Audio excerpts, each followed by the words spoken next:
In 2005, Naughty Dog set to work on an original IP with one sole goal in mind. A goal that they would spend the next 11 years working towards, with each instalment, their evolutions and refinements, taking them closer to that goal. To make a playable summer blockbuster the perfect cinematic experience. And Uncharted 4 is just that, a true modern classic. The culmination of a series that has sold over 41 million copies and has spawned a feature film adaptation starring some of the biggest names in Hollywood. So, how did they do it? A quick disclaimer before I move on.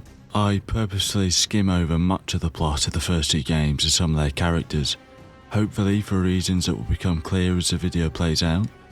Oh, and I will only be discussing entries that I believe contributed to the brilliance of A Thief's End to illustrate the evolution of the series. This doesn't include releases on the Vita or games released after A Thief's End. And spoilers, obviously. On with the video.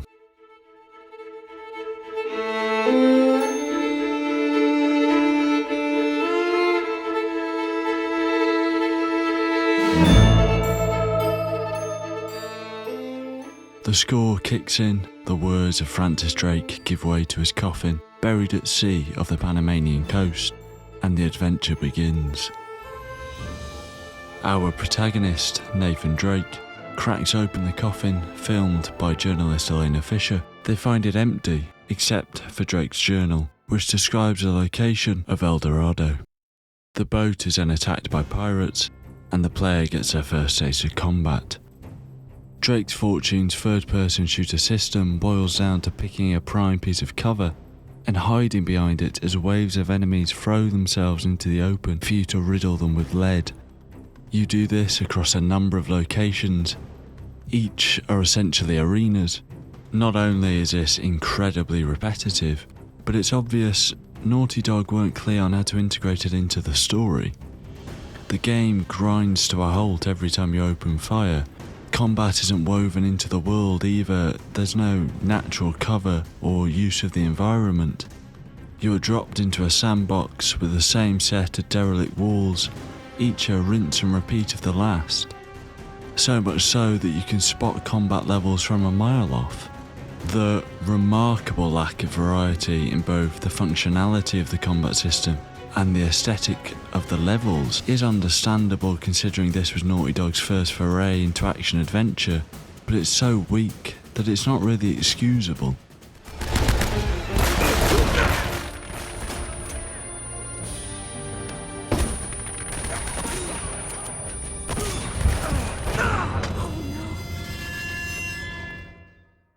But combat is only one of the gameplay pillars that Uncharted utilises. Drake's Fortune features an incredibly raw traversal system. The linear design takes players along simple and effective routes. These aren't particularly engaging sections and it is incredibly janky. Drake can sometimes fly through the air reaching ledges that no one could ever dream of, while simultaneously falling short trying to jump a 2-foot gap. And you don't always feel in control, with very simple inputs resulting in Drake doing exactly what you don't want him to do.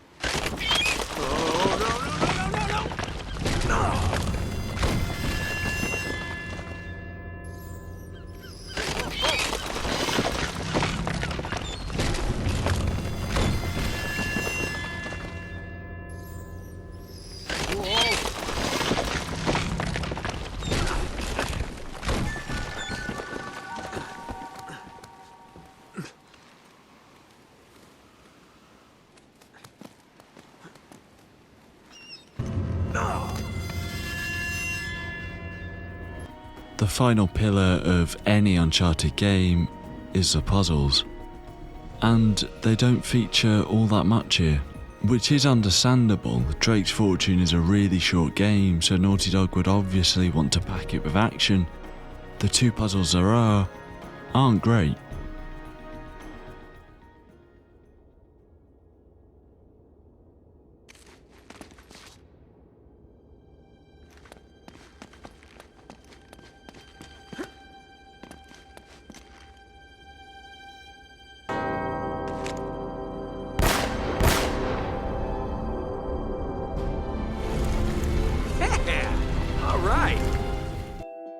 I believe that a good video game puzzle should be inviting and rewarding.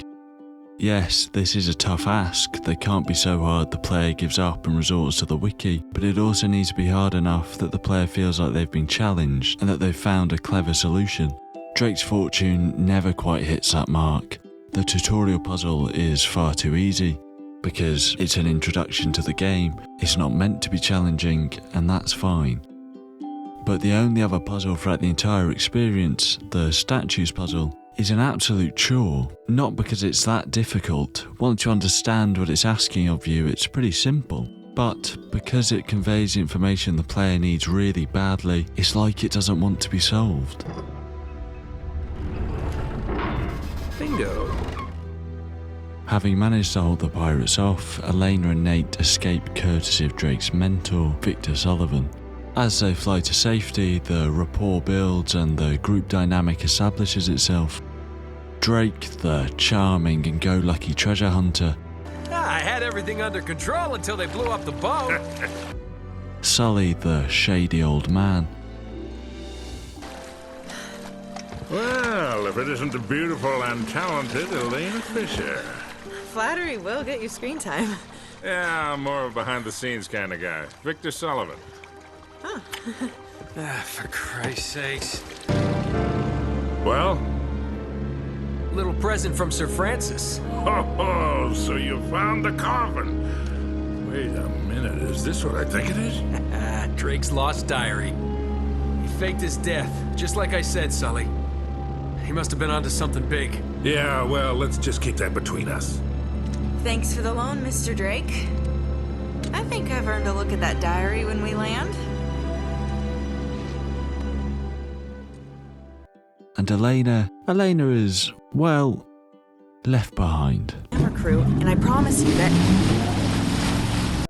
Having found the trail to the lost city of gold, El Dorado, Sully believes he can finally pay off his mounting debts.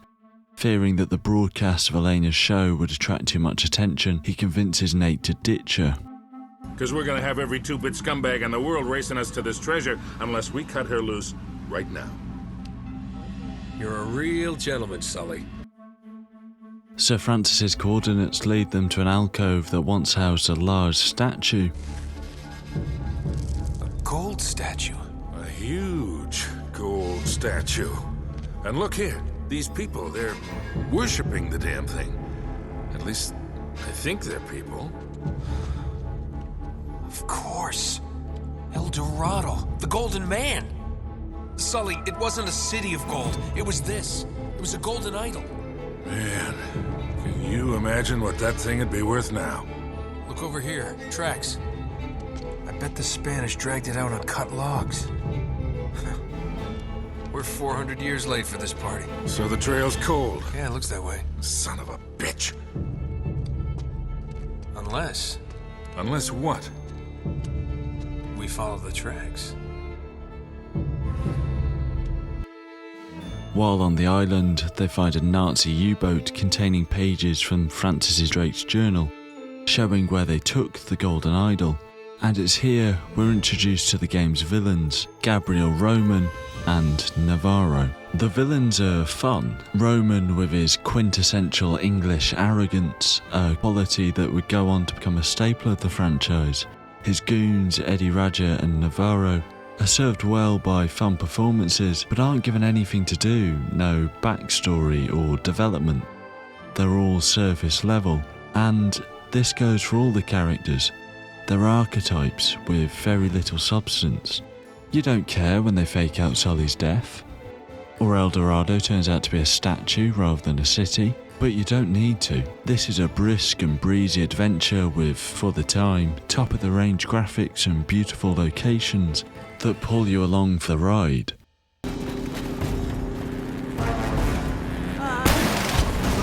Step on it! Punch it!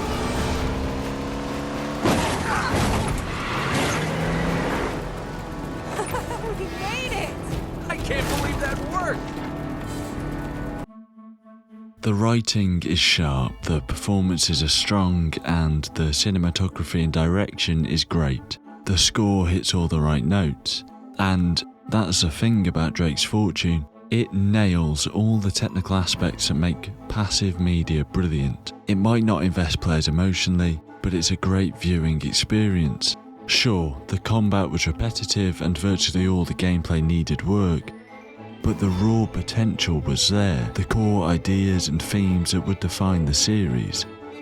This is a tight and focused experience with a clear sense of identity, until it's not. As Drake's fortune prepares to enter its final stretch, our protagonists are racing our antagonists to the treasure on an uncharted island. They reunite with a fully breathing Sully and descend into the tunnels below the monastery, and things get a bit weird. You're no longer playing a video game Indiana Jones, swapping tropical locations for dark corridors, trying not to get your face chewed out by those, whatever those are. Now, this change has two effects. Its first is positive. This is the only section where combat feels fluid. You aren't encouraged or forced to sit behind cover because there isn't any, and the descendants are the only enemies who initiate melee combat with you. Gameplay wise, this change is really refreshing. The second effect though is tonally. This is quite the tonal shift, and it just doesn't land. For me, this section is a victim of just how strong the game's characterization and identity was up until this point. It seemed to know what it wanted to be, but this threw that into doubt, and supernatural elements could work really well.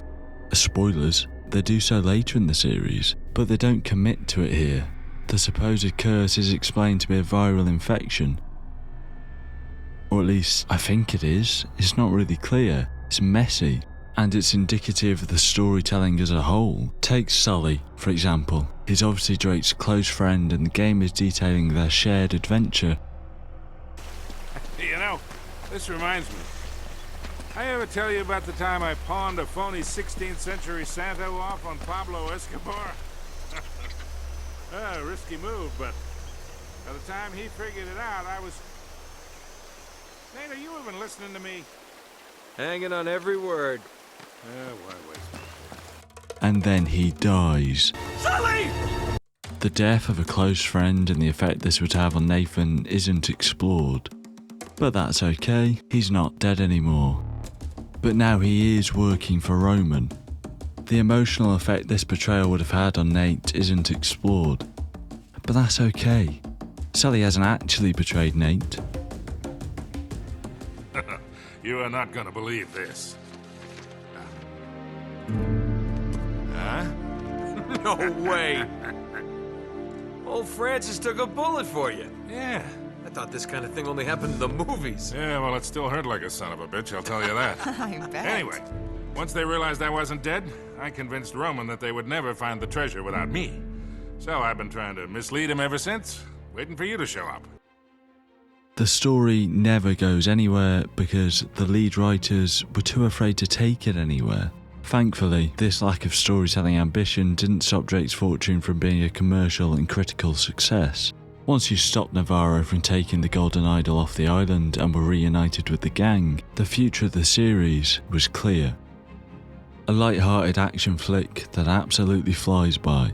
It might not have any of the standout set pieces of the sequels or as many memorable moments, but it's still a game that does everything it can to stop you from putting the controller down without actually asking you to use it for anything interesting, and in the most part succeeds. Drake's fortune isn't perfect, but it is undeniably important to what follows. Sorry you didn't get your story. No, that's all right. There'll be other stories. You still owe me one. I'm good for it.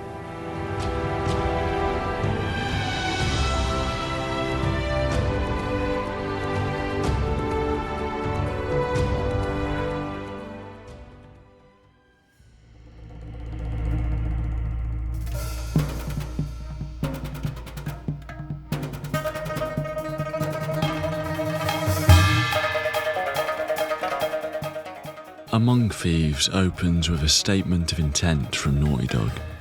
One of the core components of any action-adventure media is set pieces, and while Drake's Fortune is a fun adventure, it sorely missed these individual moments of high-octane thrill.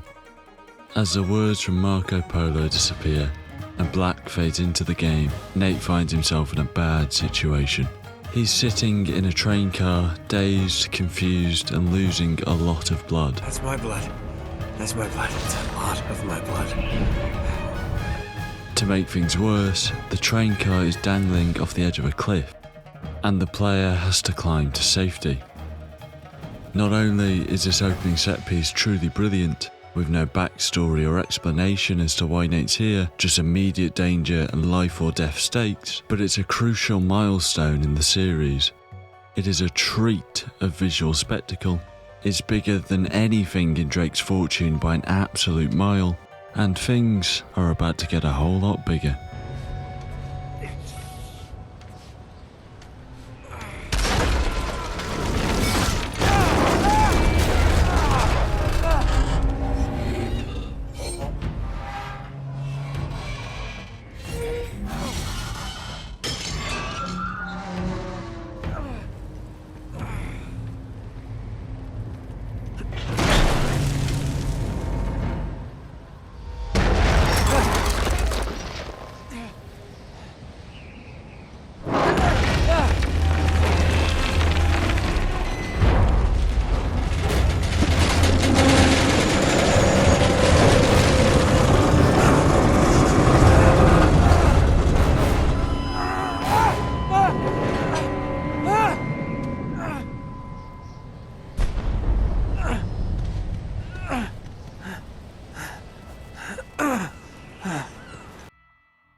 Drake is approached by Harry Flynn to steal an oil lamp from a Turkish museum with the help of Chloe.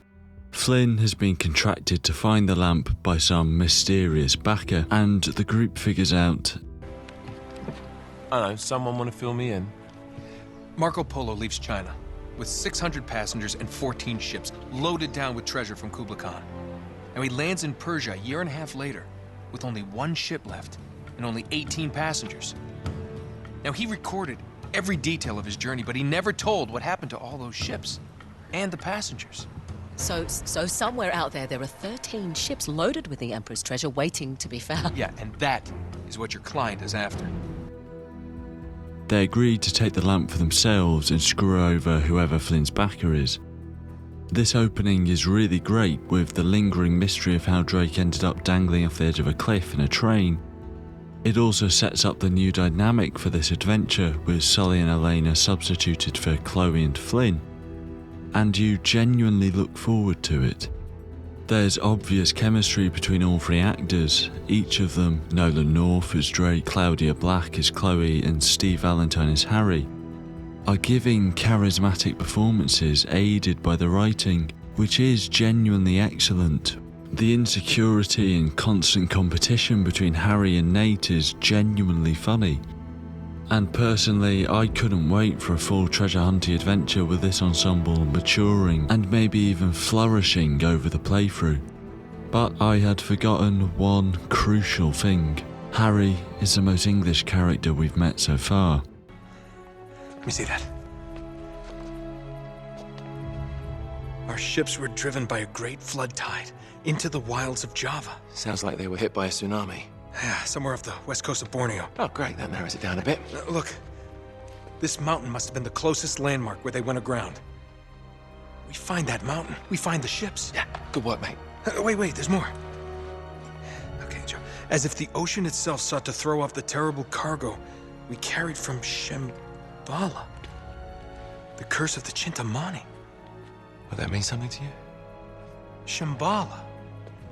Oh my God, Flynn. What? Marco Polo found Shambhala.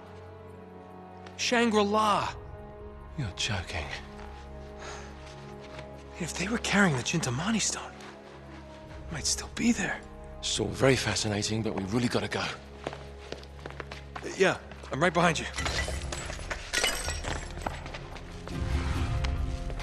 What the hell are you doing? Sorry, mate. This is where we part ways. Wait, Flynn, we had a plan. No, you had a plan. Turns out I've got one of my own. Come on, throw me the rope. Don't be stupid. Oh, yeah, right. You're the mastermind. Only you overlooked one little detail. Didn't you, partner? So what are you gonna do, shoot me now?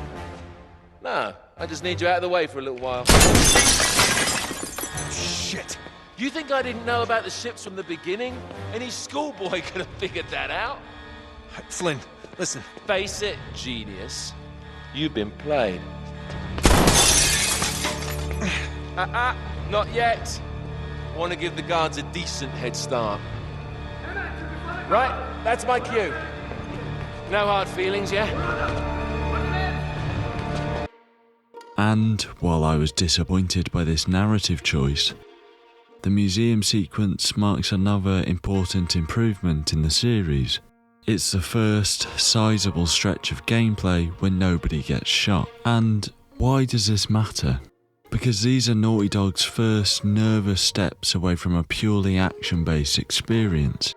In Drake's Fortune, you couldn't go 5 minutes without having waves of enemies thrown at you. This stretch of pure stealth as you infiltrate the museum through the sewers and then sneak your way to where the lamp is held represents Naughty Dog's growing confidence in both themselves and the series, allowing them to focus on what they want the series to be rather than panicking because the player isn't shooting people or blowing stuff up. But this confidence isn't anywhere near secure because following this section, Among Thieves reverts to the barrage of running and gunning. It's clear that they wanted to lean further into the adventure genre and the possibilities that they could explore by doing that. But instead, fearing that any substantial changes might ruin the profitable formula, they decided to carry over the action-focused gameplay from Drake's Fortune.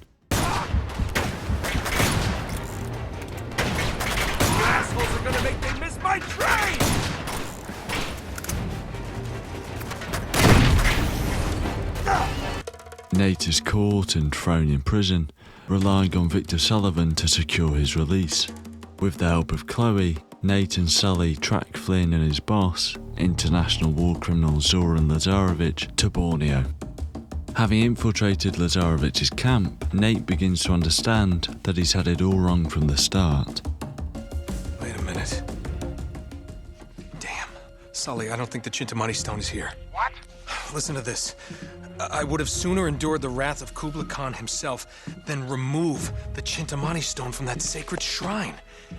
Marco Polo never had the stone. Then what dreadful cargo is he talking about? I don't know. Well, if the stone's not here, what the hell is Lazarevic looking for? Shambhala. Here in Borneo? He's a little wide of the mark, don't you think? He must be trying to pick up Marco Polo's trail. Back to Shambhala. Why? Because the stone is still there. Nate and Sully escape via homage to Butch Cassidy and the Sundance Kid. After you, Butch. See you in hell, kid?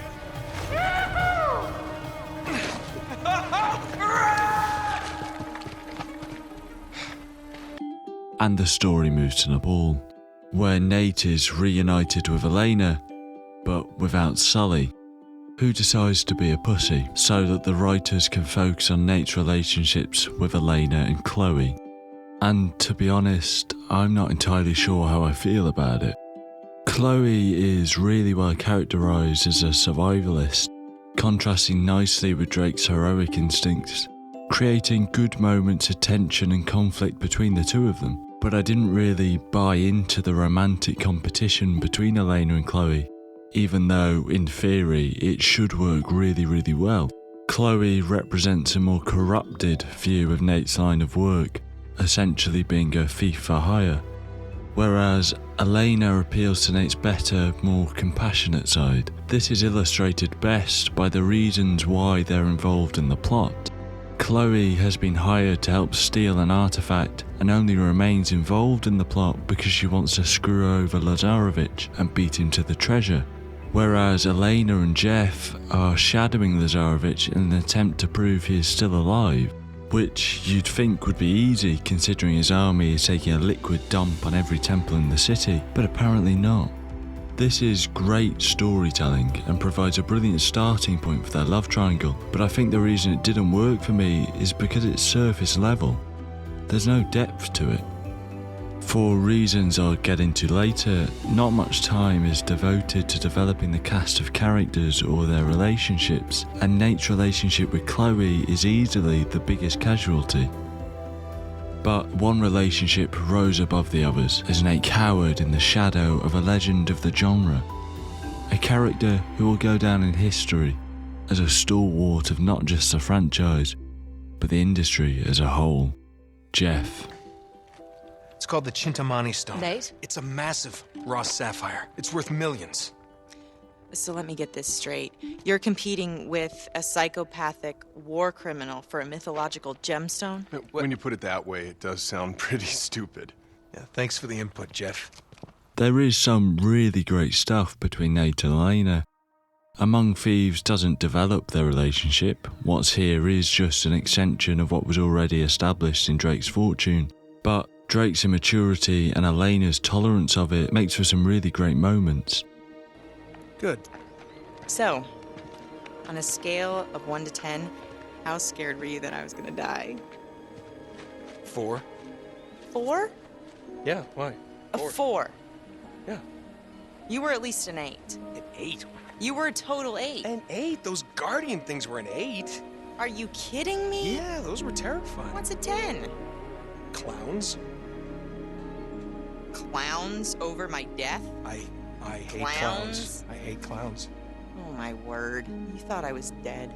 No. No, you thought I was gone. Yes, no. you did. No, I I saw had you you all shed along. tears. But that's all they are. Moments. Much like Drake's Fortune, Among Thieves isn't asking the player to get emotionally invested in the story. It's trying to be a fun summer blockbuster. But this time, the emphasis really is on blockbuster. Jump!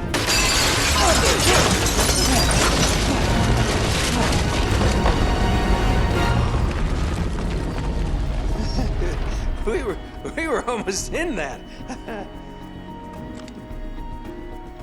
Once Nate has met up with Chloe in an unnamed Nepalese city, they ascend the tallest building in the city. There, they identify the temple containing the next set of clues and set off towards it.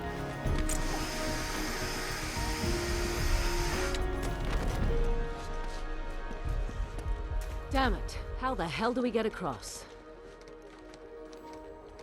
Oh god, be careful. Holy shit.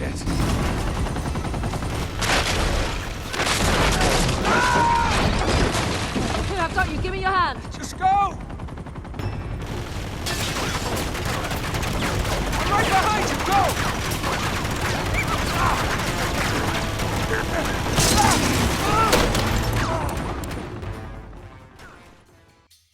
This set piece really is spectacular. From that first brilliant shot that captures a mesmerising awe that I guarantee every player will have felt when they first experience this, to the absolute chaos of traversing the city's rooftops and collapsing buildings, until finally getting your hands on an RPG. It's a truly exhilarating sequence as Naughty Dog flex their action muscles. Among Thieves nails those moments of high-octane thrill that Drake's Fortune didn't even attempt. And what's brilliant about this isn't just the quality of the set pieces, but the sheer volume of them. This playthrough is a feast of visual spectacle as you move from one crazy and over-the-top sequence to the next. After blowing up the helicopter, Nate and Chloe make it to the temple, joining up with Elena and Jeff on the way. They learn the entrance to Shambhala is located among the Himalayan mountains. As you go to leave, you get ambushed by Lazarevich's men, and Jeff is wounded in the crossfire. What follows is one of the slowest and strangest section of any video game I've ever played. Dragging Jeff away from swarms of Lazarevich's men is both infuriatingly slow as you crawl through the streets, but incredibly rewarding when you finally get it done. And by get it done, I mean run into a dead end and get captured, and it is rewarding, right up to the point where Lazarevich shoots Jeff in the head. Shame. For some unknown reason, Lazarevich leaves it to Flynn to finish off Drake and Elena, seemingly forgetting that Flynn is playing the incompetent henchman. So obviously, Drake and Elena escape. after a short argument. It's complicated. Yeah, I'll bet. Flynn knew she was with me. If Lazarevic finds out she double-crossed him, you know what he'll do to her. Yeah, I've seen his handiwork. Then you know I don't really have much of a choice. Honor among thieves, huh? She said she said the thing. She's the thing from the title. Drake decides to attempt to rescue Chloe. To do so, he has to climb and fight his way through a train as it moves through the Himalayan mountains. And this is more than standard combat in front of a beautiful backdrop. Traversal and combat is interwoven for the first time in the series, and it feels great. It feels fluid and organic, which is strange for what is obviously a highly structured segment. The biggest compliment I can give it is that this section is almost as satisfying as taking on a helicopter in a tank on a moving train.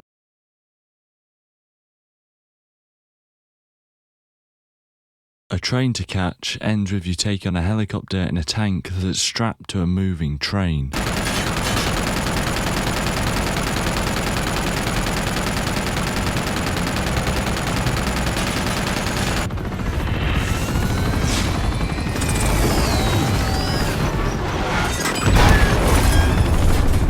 I mean, this is just pure madness. Like, it's mental. And I love it. There's no way the game could go on to top this, right? Right, absolutely no way. Right, yeah? Well, how about desperately scrambling out of the legendary city Shambhala as it crumbles all around you? And no, it doesn't top it. But it's another great set piece and a dopamine hit for action junkies, providing a really strong ending. This string of brilliant action sequences are supported by what were considered to be cutting-edge graphics for the time, and an improved combat system. Admittedly, there isn't a big difference between the combat here and in Drake's Fortune, but Among Thieves encourages players to take a more active approach rather than sitting behind one piece of cover.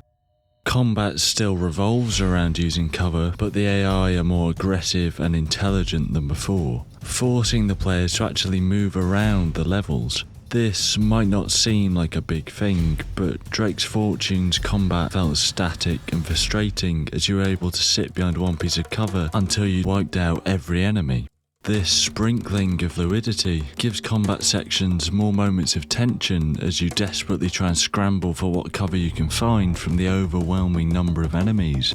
This really comes to the fore when you're fighting Lazarevic himself.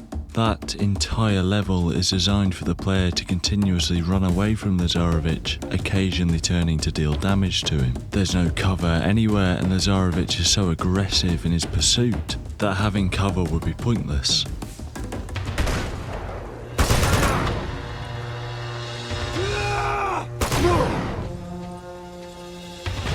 You think you can stop me? Drake!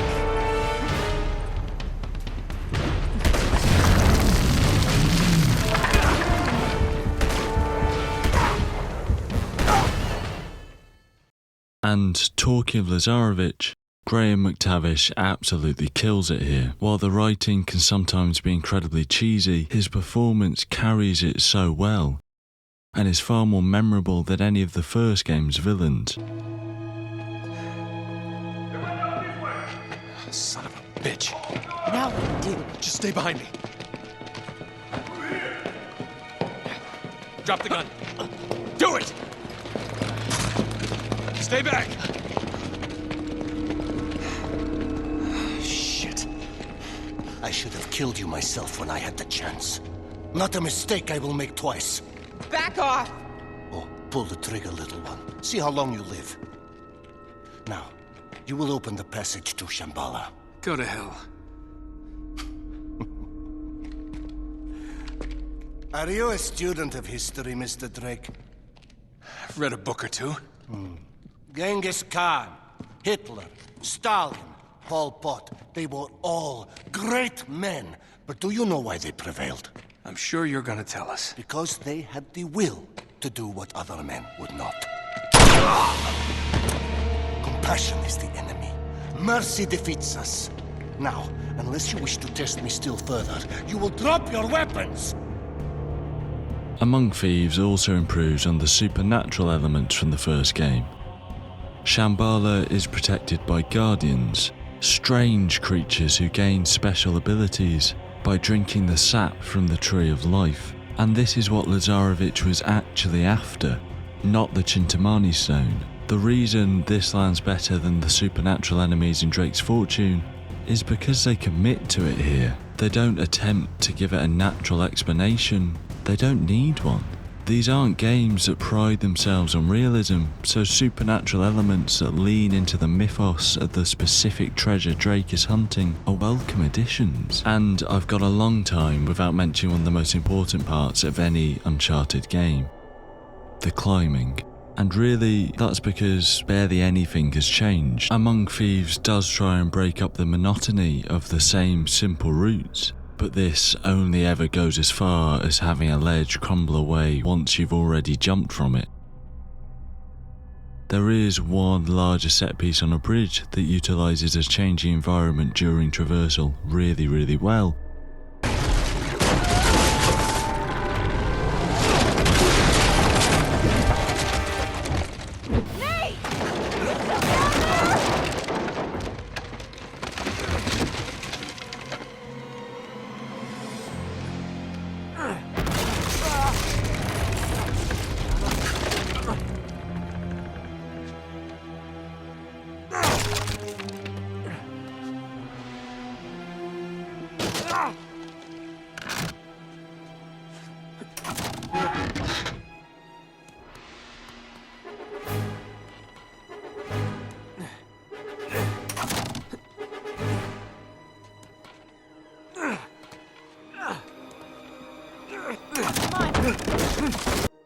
For the majority of the game, traversal is almost identical to what came before. But there is one area where Among Thieves actually regresses from the first game. It's the puzzles. They regress because the player isn't actually asked to solve anything. All the solutions to these puzzles are located in Drake's notebook already. And these aren't clues, they're answers. Drake's notebook is essentially your own personal wiki, as all the answers to these incredibly simple puzzles are written neatly inside, waiting for you, and the player is reduced to just doing the manual labour. Where's Sully when you need him? After defeating Lazarevich and destroying Shambhala, everybody lives to see another day. Drake returns to the Tibetan village, admits to Chloe that he loves Elena, and everything is wrapped up neatly. Among Thieves is considered by many to be the best in the series, and while I don't agree, I understand why. I think the best way to describe it is a fun summer flick. It's filled with iconic moments, great action and amazing spectacle, but it just moves so swiftly between each set piece that it fails to invest you in any of the characters, likeable as they are.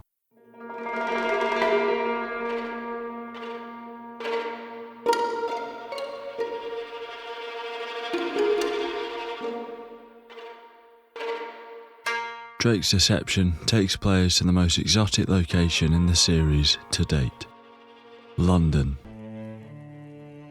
All men dream, but not equally. Those who dream by night, in the dusty recesses of their minds, wake in the day to find that it was vanity. But the dreamers of the day are dangerous men, for they may act their dream with open eyes to make it possible. This I did.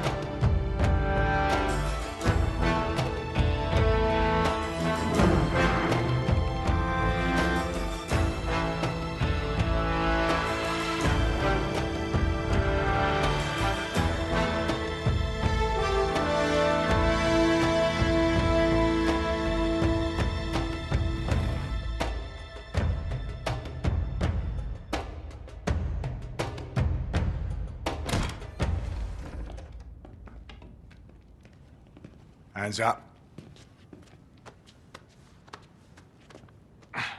Enjoying yourself, pal? Oh yeah, you're a comedian. Nice warm welcome. They're both clean. My apologies. One can't be too careful. I'm guessing you're Talbot? Mr. Sullivan and Mr. Drake. That's right. Do you have it? Let's see the money first. Cutter.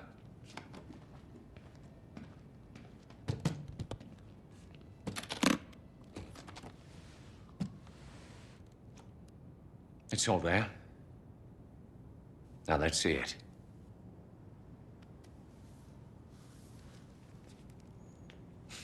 I'll need to authenticate it. Of course. Silver, 16th century, Elizabethan design, inscribed with Sir Francis Drake's motto. Well, it appears to be genuine. Well, of course it's genuine. If I may ask, how did you two come into this? Does it matter? My client will be very pleased. Hold on a minute. Sully, this is fake. I assure you, Mr. Drake. Whoa, whoa, you are right. This is phony as a $3 bill. What the hell are you trying to pull here? Perhaps I should be asking you. This is bullshit. Deal's off, pal. And you? You can tell your client. You blew it. Come on, Nate, let's get the hell out of here. You're not really in a position to negotiate. Now give me the ring, take the case, and walk out of here like gentlemen. While you still can. Do as the man says, son. You're a thief. Well now, that's ironic.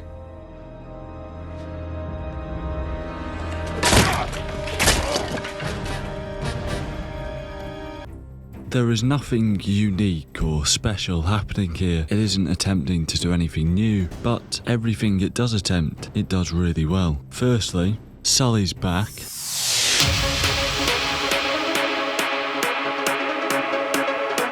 The opening cutscene leaves the player with two questions. Why is the ring so valuable? And what does Talbot want with it? Which is impressive given just how little time is devoted to setting these mysteries up. The brawl itself combines stylish direction and weighty melee to make it an absolute joy to play, even introducing a new type of enemy. An enemy whose only trait is that they've had their Weetabix this morning. Paying homage to a number of classic action media, and this enemy will be used at regular intervals throughout Drake's deception, providing some nice variety, but is used so often that the same set of QuickTime events and simplistic gameplay is highlighted, but it works really well in the toilets of the Pelican Inn. Okay in there? You hurt? Just my pride. Come on. Let's go, Nate. Here. And get out the back. Stop him! I've got the old geezer!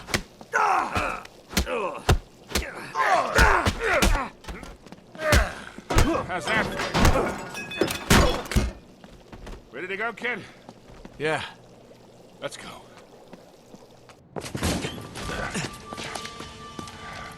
Oops. Crap.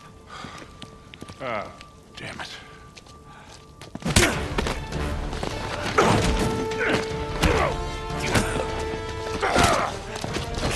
Come here. Typical bloody Yank. All talk. Hey. He's had enough, haven't you, mate?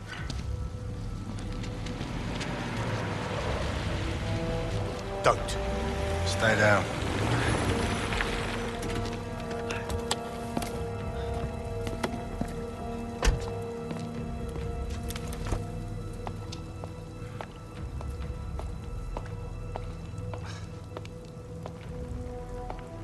Hello, Victor. Kate? Still wallowing in the gutter with your protege, I see. Not very dignified for a man of your age. Should have known you'd be behind this. Oh, careful now. Wouldn't want you to melt. same cocky little shit. So fearless. I wonder what you're really afraid of.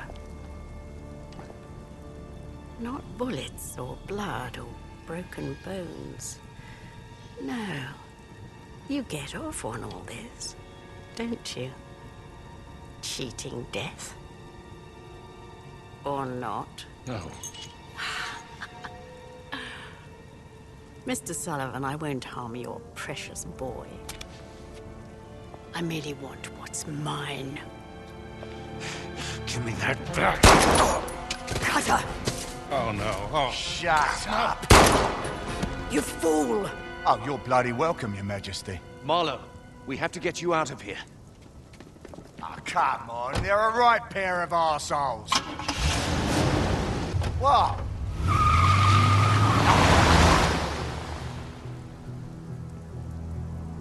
The story then moves to Cartagena. Wait, I don't think I'm pronouncing that right. 1 second. Okay, so I've gone away and practiced a bit, and let me try again. Cartagena. I hope that was okay that time. Please tell me if it wasn't. So the story has moved to Cartagena. roughly 2 decades before the opening cutscene. A young Nate enters a museum hosting an exhibition on Sir Francis Drake and finds the same ring as before, cased next to some strange looking device. Before he can investigate any further, a much younger Sully, still looking absolutely nothing like Mark Wahlberg, starts snooping around the ring. Mark Wahlberg is Sully. Mark Wahlberg is playing Victor Sullivan. Like, I can... Sorry, where was I? I mean, other than on the verge of tears, where was I in the video? Sully starts fiddling with the lock, and when he's done, Nate is very conveniently thrown out by the guards at the same time Sully leaves the museum. Nate tails him to a forger's. Aquí lo tiene. That's a ticket. Gracias. Adios, amigo. And deciding that he needs to steal Sully's wallet, Nate continues to follow him, waiting for his chance. Now's my chance.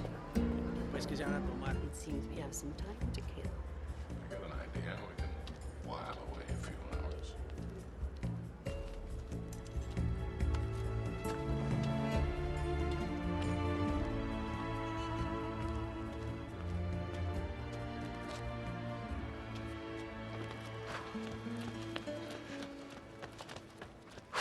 Crap!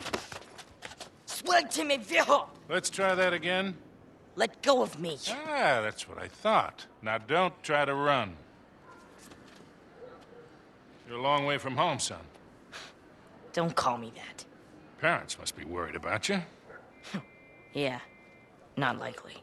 Okay, sore subject. That was a nice lift back there. You're pretty good. I don't know what you're talking about, old man. Hey, don't call me that. Your technique is really sloppy, though. You're telegraphing all your moves. You're crazy. Yeah? You've been tailing me all over town. Probably figured me for an easy mark. But you picked the wrong guy, pal. What?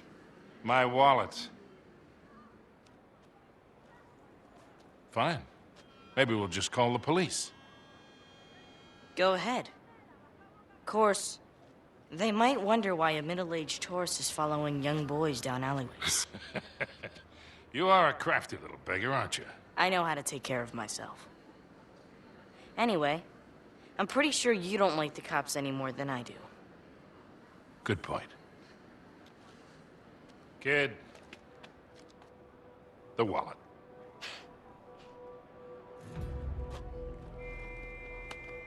Had to try. Of course you did.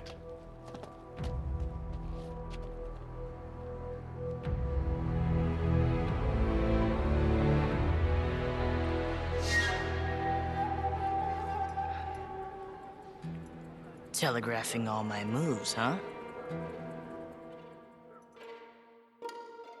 Having snuck into the museum after hours, Drake uses the stolen key to open the case and take the ring and the device. Damn it, kid. Why, Victor, look who it is. The filthy little stray that made off with your wallet.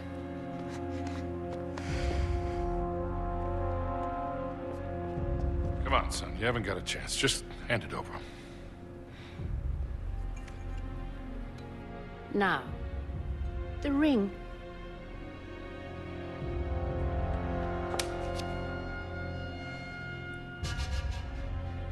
What ring?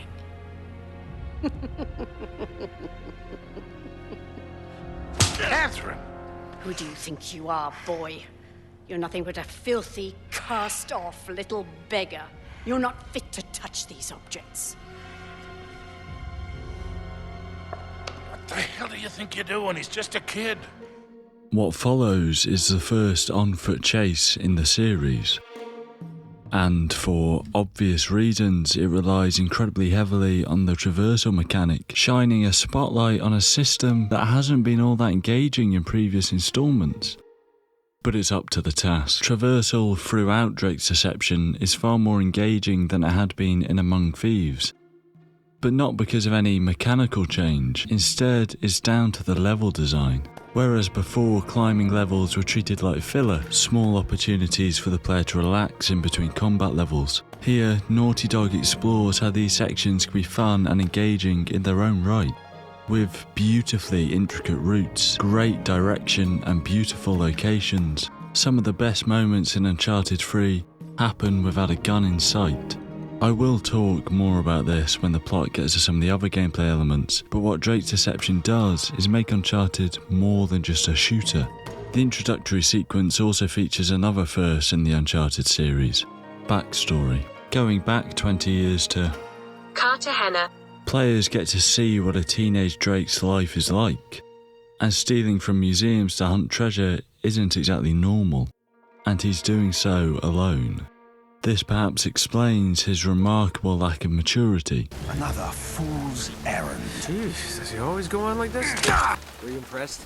Got all those guys all by myself? He's been gambling with his life in pursuit of historical clarity and lost gold since he was a kid. To Nate, this is normality. But of course, to everybody else, it's anything but. So it's only natural for players to wonder how he got here. How did he get the tools to hunt treasure from such a young age? How does somebody fall into this life, especially so young? This sequence might not add considerable depth to Nate's character, but it's the first insight the player is offered into what makes Drake, Drake, and why Sully is so important to him as a mentor. In Cartagena, Nate had nobody. If he were to die on those rooftops, would anybody have cared? Well, Sully would have cared. We've got him! Excuse me, coming through. Sorry about that. Shit!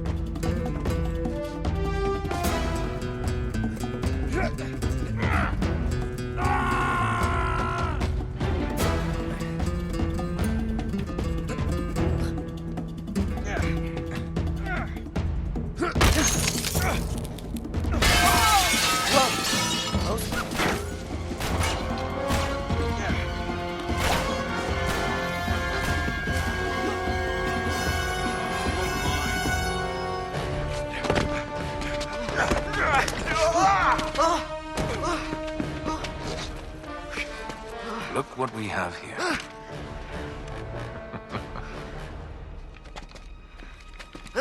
Whoops. You all right?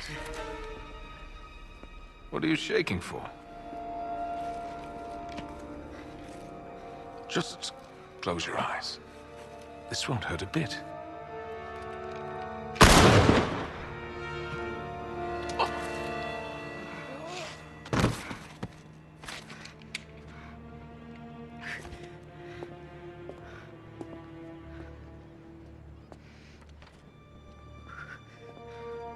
Come on.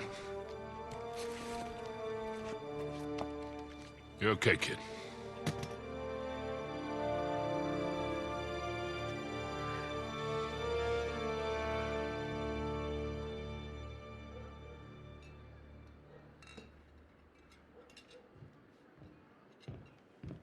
Relax, kid. We're safe here. Go on. Suit yourself. You don't want it.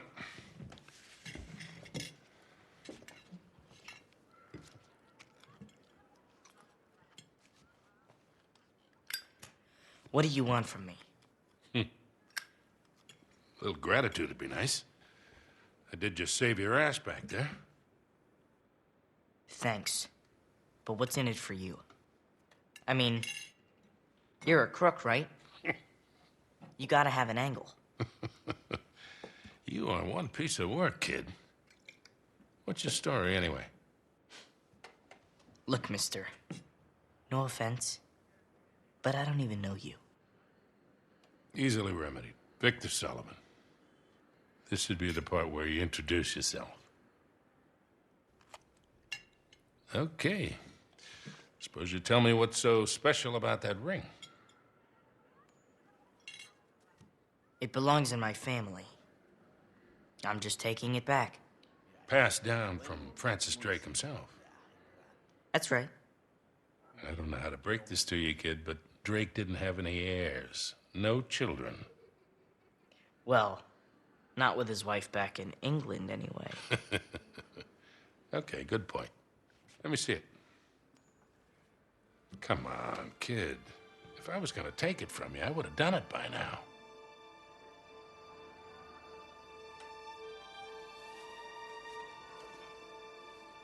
Thank you. So, what is this? Parvis Sic Parvis Magna. It means greatness from small beginnings. That was his motto. Yeah? You see, Queen Elizabeth gave it to him in 1581, when he got back to England after circumnavigating the globe. That's when she made him a knight. Well, you sure as hell didn't learn that on the streets. How's a kid your age know Latin? The nuns sort of insisted on it. So, like a boarding school? That's a nice word for it. Okay, then. So what was all that business with the ring and that astrolabe thing back there? Why don't you tell me? You're the one working for him. Look, kid, a client wants something, I obtain it, for a price. I don't ask any questions. It's just a job. Look pretty friendly to me. Yeah, well. Anyway, I'm pretty sure I'm fired. Okay, look. First of all, that was no astrolabe. It's some sort of decoding device. Check this out. On his way around the world, Drake sailed through the East Indies. Only he says that it took him 6 months to get from here to here. Yeah, so? So it doesn't add up. He was way too good a sailor for that. It would have taken him a month, tops. He was hiding something.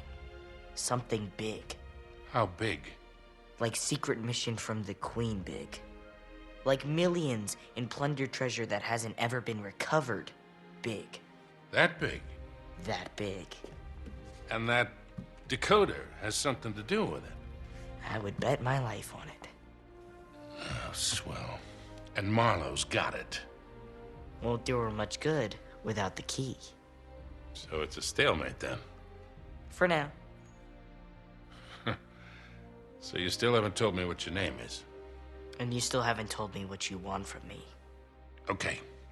Look, you got talent, but you got a lot to learn. You stick with me, and I'll teach you a few things. Thanks. But I'm doing just fine on my own. Yeah, clearly.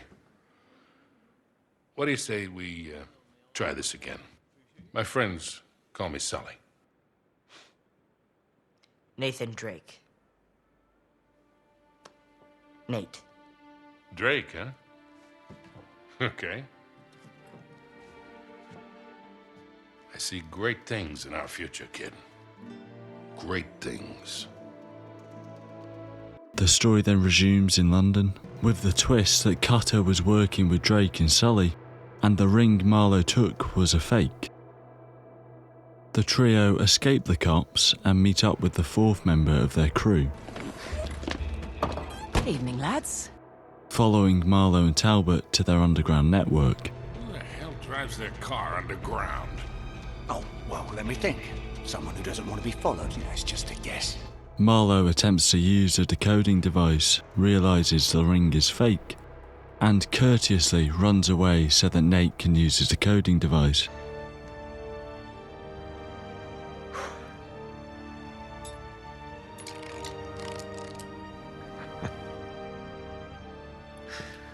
Okay. Here we go. L O H D N. Huh. What is it? It's long hidden. What? Despite the decoding device being a trap, Nate cracks open the Golden Hind, revealing a map, and the group manage to escape unharmed. Well, the map proves it. Drake didn't screw around in the East Indies for 6 months. He sailed straight through and headed to Arabia. Right. But here's where it gets interesting. You see this mark? This is John Dee's signature. Who the hell's John Dee? John Dee, one of Queen Elizabeth's closest advisors. Everybody knows that. Yeah, he was a great mathematician and navigator. Okay, way ahead of his time. He's probably the one who invented that. Seriously into the occult. I mean, in like a really creepy dark Yeah, see, way. he signed all his letters to the Queen with this symbol, meaning he was her eyes. The original 007, you see, look, 007. Not really that relevant. So it was John Dee who sent Drake to Arabia. Yeah, it looks that way. Dee and Elizabeth. And Walsingham. Great, but what for? Well, that's the million-dollar question, isn't it? And this is where T.E. Lawrence comes in. See, before Lawrence became Lawrence of Arabia... Great film. He was an archaeologist. And even when he was just a kid, he was obsessed with history. Everything to do with knights and the Crusades. And he traveled all over, documenting every Crusader site he could find. It's all in here. All right, you've lost me completely, kid. What the hell has this got to do with Drake? I'm getting to that. See, after the war, Lawrence said that if he were ever to go back to Arabia, it would be to search for this place he called the Atlantis of the Sands. Now, the legend crops up over and over again under different names. Ubar, Aram of the Pillars, the City of Brass. But the story is always the same. Oh, city of immeasurable wealth, destroyed by God for its arrogance, swallowed forever in the sands of the Rubel Khali Desert. Right here. Well, I like the immeasurable wealth part, anyway. And you think this is what Elizabeth and Dee sent Drake after? Oh, yeah. And more importantly, it's what Marlowe is after. So, wait, if Drake was on a mission from the Queen to find this place, why all the secrecy? I mean, it looks like he went to a lot of trouble to hide whatever he found, even from Her Majesty. I don't know. Oh, I'm sorry, what was that? No, hang on a second, because if you recall the last time we went halfway around the world searching for a lost city, things got more than a little dicey. Yeah, but this time we have the upper hand. I mean, look, Drake only had half the clues. Lawrence only had half. We have both. And Marlowe has nothing. Small problem. The Rubel Khali Desert, 600 miles across. The Bedouin go around the damn thing. And even if we knew where it was, which we don't, we would die trying to find it. Just hold on. You see these symbols here? Yeah? Looks like Sabaean script. Right. Look, the Crusaders were searching for the same lost city 1,000 years ago. But out of all the sites Lawrence documented, only 2 are marked with these symbols. One in Syria, the other in France. Oh. No, you 2 are going to Syria. We're heading to France. Look, we track down these clues. We find Lawrence's lost city. I'm sure of it. Well, and then what? How are we going to get across 600 miles of impassable wasteland? Oh, it's in the middle of the desert. So technically, it'd be about 300 miles. Oh. Look, I don't know. We'll figure it out. We burn that bridge when we get to it, eh? Exactly. What do you say? What the hell? Let's do it. Nate and Sully arrive at Lord Godfrey's French chateau, avoid Talbot's men and delve down into the crypts below. To do so, you have to complete a number of puzzles. I've mentioned already that puzzles are one of the core gameplay components that Uncharted is built on, But in the first two games, Puzzles and Neglected, Drake's Deception changes this, featuring a consistent supply of puzzles across the entire playthrough. It also does something truly remarkable, something truly brilliant, something so genius that you'll ask yourself, how did the developers think of that? The puzzles ask players to work out things for themselves. Yeah, just let that sink in for a moment, how outrageous an idea that is. Drake's Notebook is no longer a step-by-step guide, it's now a genuine series of clues. The player is presented with enough small bits of information, but how they fit together is left up to the player. Drake's Deception manages to walk that fine line that both Drake's Fortune and Among Thieves missed. Drake's Fortune presented the information so poorly that it was practically impossible to figure out each puzzle. Among Thieves presented the player with a finished puzzle and then asked them to move some boxes from here to there. Drake's Deception's puzzles are challenging enough to make the players think, but the player is presented with enough clues that they are solvable. Remember how I said Drake's Deception moves the series on from pure action flicks that play like shooters? Well, this leans into that idea very heavily. Adventure games shouldn't just be moving from cover to cover, and puzzles provide nice variety gameplay-wise, but also prove to be incredibly rewarding when done right. The reward for completing the puzzles at the chateau is access to Lord Godfrey's tomb. Within lies a dusty half of an amulet, Sabian script marked into it, meaning it was from ancient Yemen, exactly where Francis Drake landed in the 16th century. The inscription on the amulet looks to be the name of a city, but without the other half, Nate cannot be sure. They hope the other half is in Syria, where Chloe and Cutter are. But just like any Uncharted game, the player does all the work, and the villain takes all the credit.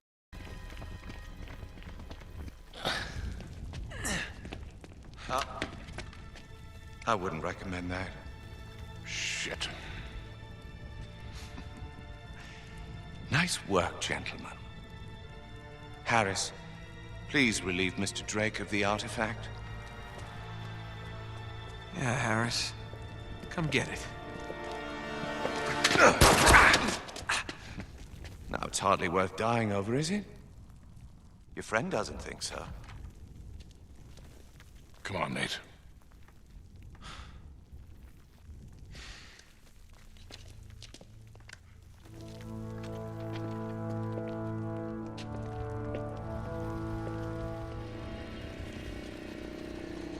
What is that? Oh my God, what the hell? Stay in the light. Get it, quickly. Get him up me! Get him up me!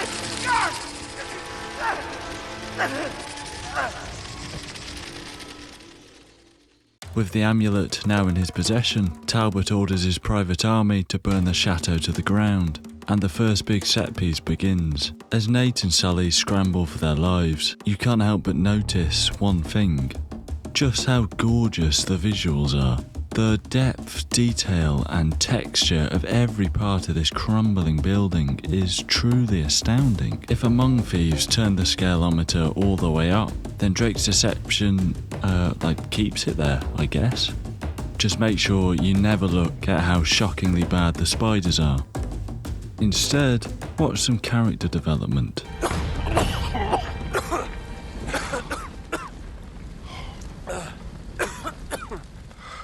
Man, that was close, huh? You all right? Oh, yeah. Just swell. Here. Just give me a sec. You always seem to forget. I got 25 years on you. Come on, Sully, you're strong as an ox. Anyway, what's the hurry? They think we're in that. We almost were. I gotta say, I'm losing the plot here. Remind me again why we're doing this? No. If you're gearing up for one of your I'm too old for this speeches, spare me. Nate, these guys are playing for keeps. Yeah, so? What, you're just gonna roll over for them now? Nobody's talking about rolling over. Then quit acting like you're ready to lay down and die, all right? Listen, kid. I've had you back for 20 years. I'm not going anywhere. Obviously. I just want to make sure we're doing this for the right reasons. You got your pride all tangled up in this thing. It's making you reckless. I taught you better than that. Gonna get yourself killed. Oh, damn. Hell. Probably get us all killed. This character work isn't flawless, mainly because it's glossed over so quickly, but at least they are attempting to try and invest you in Nate and Sully's relationship. For the first time ever, there is genuine insecurity from a main character. Sure, the fact Sully's old has been brought up before, but it's been a passing comment. Here, Victor is genuinely afraid of what might happen if they don't back out now, but will stay by Drake if he decides to see it through. He just wants what's best for him. And this is the first bit of proper advice Victor gives Nate. It only took 3 games, but we finally get the character clearly positioned as the mentor mentoring. The story then moves to Syria, with Nate and Sully trying to beat Marlowe to Cutter and Chloe. You silently infiltrate the Citadel, which is swarming with Marlowe's goons. Somehow, you get to Chloe and Cutter first, and for once, somebody other than Drake has worked something out. What the hell? Why aren't you in France?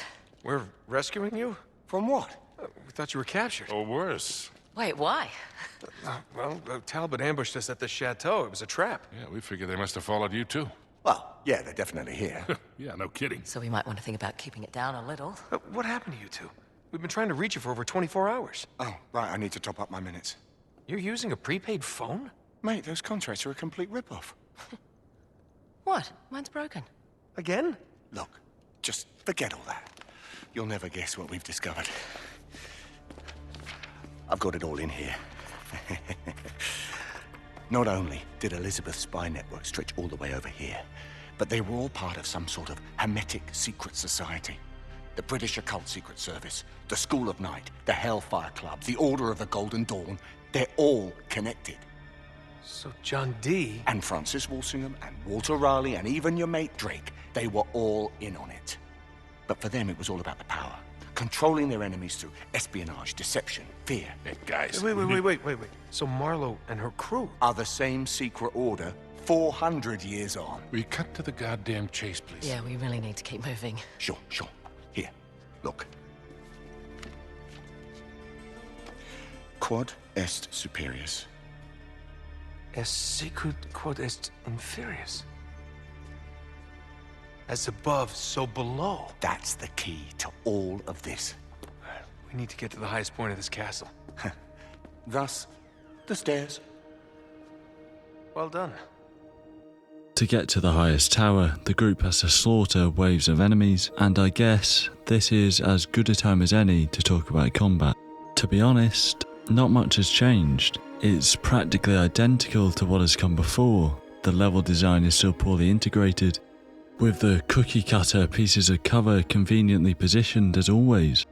And while it is frustrating to see a lack of improvement in between installments, Drake's Deception fleshed out its other gameplay elements. It's a less combat-oriented experience than the previous games, so I don't really have a problem with the lack of improvements. Once they make it to the top, Cutter and Drake figure out that they need to find the North Star to locate the entrance to the crypt, which should be directly beneath it. The group find the entrance, open the grave, and find the other half of the amulet, as expected, meaning they now know where in Yemen they need to head.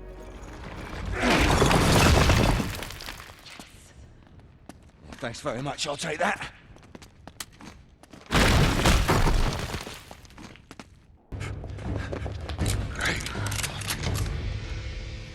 Drop your weapons. Yeah, I don't think so. Well then, what a dilemma. We seem to be equally matched. Until the rest of my men show up, that is. We can wait. Oh no. Guys? Charlie? Oh, God damn it. Now that changes things a bit, doesn't it? Now drop your guns. Why don't you go... Cutter, shoot him. No. Wait. Just stop. Okay?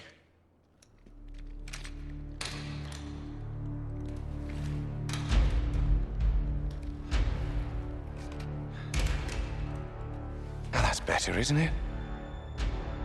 Shoot him. You son of a Cutter, bitch! pull the trigger. My pleasure.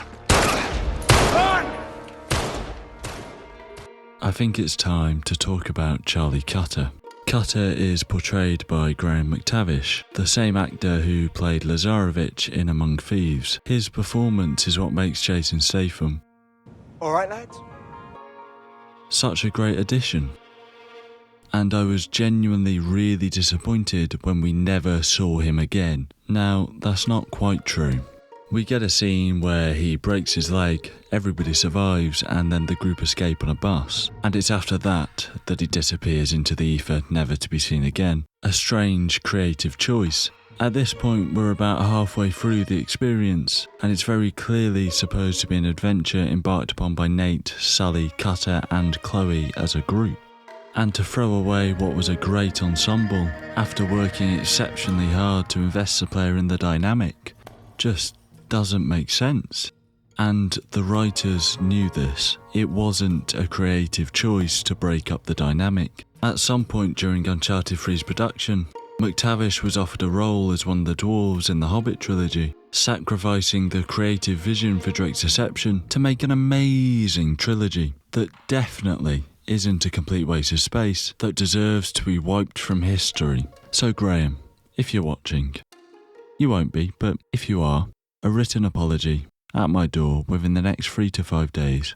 This happens roughly halfway through the game, and I realise I've spent a lot of time talking about half a game. That's because there isn't that much worth talking about in the second half of Drake's Deception. It's been well documented that the second half of this game was massively rushed to meet deadlines, with serious pressure on employees to avoid any delays. And the result is half a playthrough copy and pasted from Uncharted 2. A race against a mercenary force to find a mythical object in a legendary lost city, lots of shooting, explosions and big spectacle. They even fake out Sully's death. Again. It is an enjoyable time, don't get me wrong, but it might as well be a DLC skin pack for Among Thieves. However, because I'm a pretentious, self-centered idiot, I am going to talk about some of the things Drake's Deception does do differently with the second half of its playthrough. Get away from me. Easy now. Oh God. Oh God. Stay calm. It swaps a supernatural for the hallucinogenic. Talbot, the interesting villain, drugs Cutter and later Nate with a hallucinogenic drug, allowing him to control them through fear. And if you think this doesn't make much sense, that's kind of Talbot's thing. At the Citadel, he disappears into thin air, Cutter shoots him in the chest, and then only a couple of minutes later, Talbot's fine. And even though there are simple, naturalistic explanations for this, he was probably wearing a bulletproof vest when Cutter shot him, a zipline allowed him to get away so easily. Talbot is smarmy and sadistic, with an eye for the theatrics. The groundwork is put in for a potentially great villain, but how he did all this weird stuff was never explained by the actual game. Those explanations I gave a moment ago were theories on Reddit. It was all dropped instead to focus on Karen. Sorry, I mean Catherine. But talking of Talbot, Uncharted 3 certainly matches the scale and size of the set pieces in 2. But good action doesn't just mean big action. One of the best examples of this is the chase between Drake and Talbot in Yemen, which strips back all the superficial layers and focuses on 2 things: high stakes. At this point, Nate has been drugged and captured by Marlowe. He's given up most of the information on Iram, but not its specific location, because Sully is the only one that knows that information. So when Talbot leans into Marlowe and tells her he's found him, Nate has to stop Talbot from reaching him or everything is lost. And presentation. For this, the best way to illustrate my point is just to show it to you.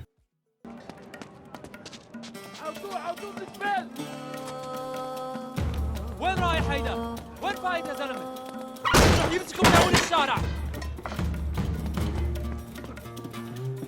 حاسب من ورا حاسب. ايه راجل؟ ايه اللي بيحصل؟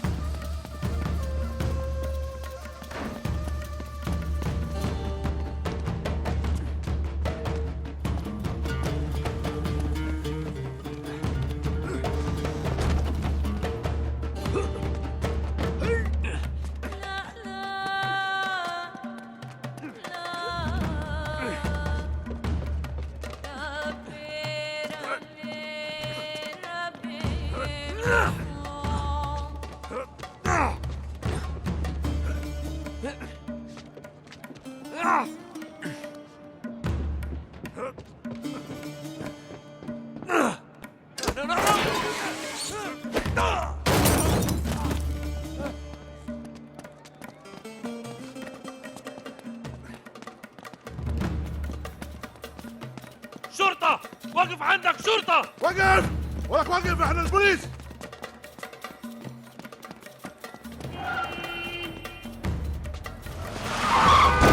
مالك حاسب! ايه ليه اللي تنادف؟ ايه؟ امشي يا راجل!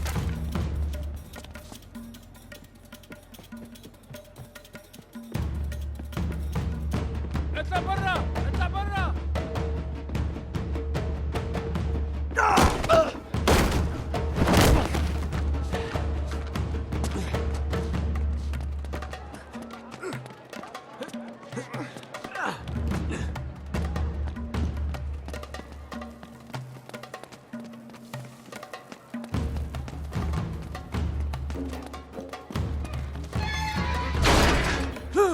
Shit.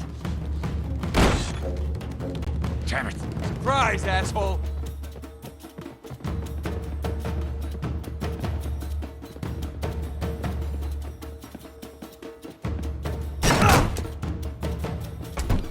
Shit.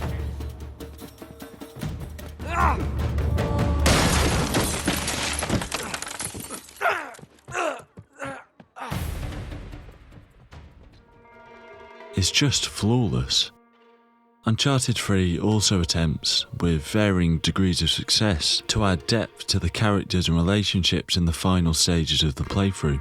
When Elena is introduced, we learn that Nate and Elena married and then split up in the 2 years between 2 and 3. A nice change from having Nate and Elena presented as the perfect Hollywood couple with no problems, something Among Thieves was very keen to stress. So to see they gave it a go and it didn't work out is an interesting narrative choice. It's not particularly explored, but it's treated with surprising subtlety for Uncharted. Nate. You're still wearing it. Yeah, I am. It helps in this part of the world. Oh, really? Seriously? Don't flatter yourself. I see you're still wearing yours. Hey, she's still wearing it. Oh, yeah. Apparently it helps in this part of the world. What does that mean? I don't know. Remember how the relationship between Sully and Nate was explored at the beginning? Well, after Marlowe and Talbot have been defeated and Iram has collapsed, Drake, Elena and Sully prepare to fly home, and Victor drags Nate aside for some heavy-handed character development. Hey, hold up a minute, Nate. You okay? Yeah. Yeah, I just got something needs saying, that's all. All right. What is it? Look, I had a lousy father, a lousy childhood. I hit 40, I figured I was never gonna have a son of my own. Hell, I never wanted one. What the hell do I know about raising a kid? Then you came barreling into my life. Look, you don't have to. No, listen, I do. I have made a lot of mistakes, kid. A lot. And, well, I am not a perfect man. You're not proposing, are you, Sully? I mean, I love you, but... Stop. Just stop being a wise ass for 1 second. How long you been carrying that around? Too long.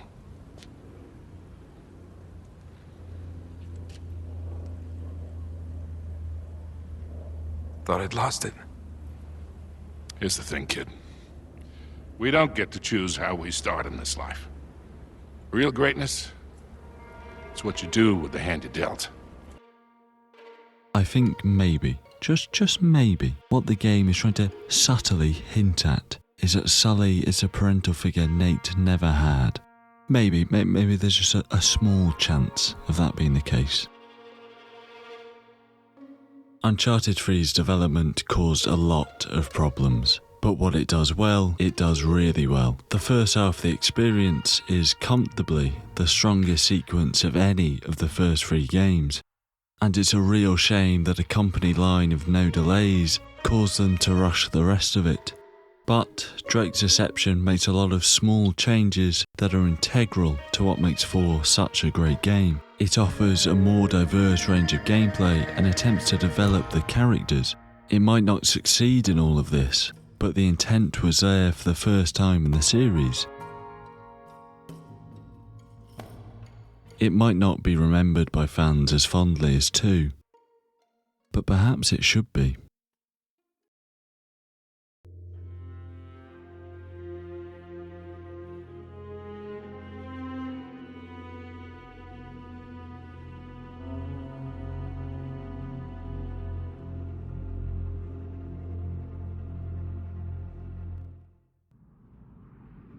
I am a man of fortune and I must seek my fortune. The famous words of legendary swashbuckler Henry Avery introduce the player to the adventure, an adventure that spreads across 4 time periods while moving halfway around the globe. In the late 1690s, famed pirate Henry Avery, dubbed the King of the Pirates, was looking to retire with the riches his notorious exploits had earned him, but without any risk of retribution for his crimes.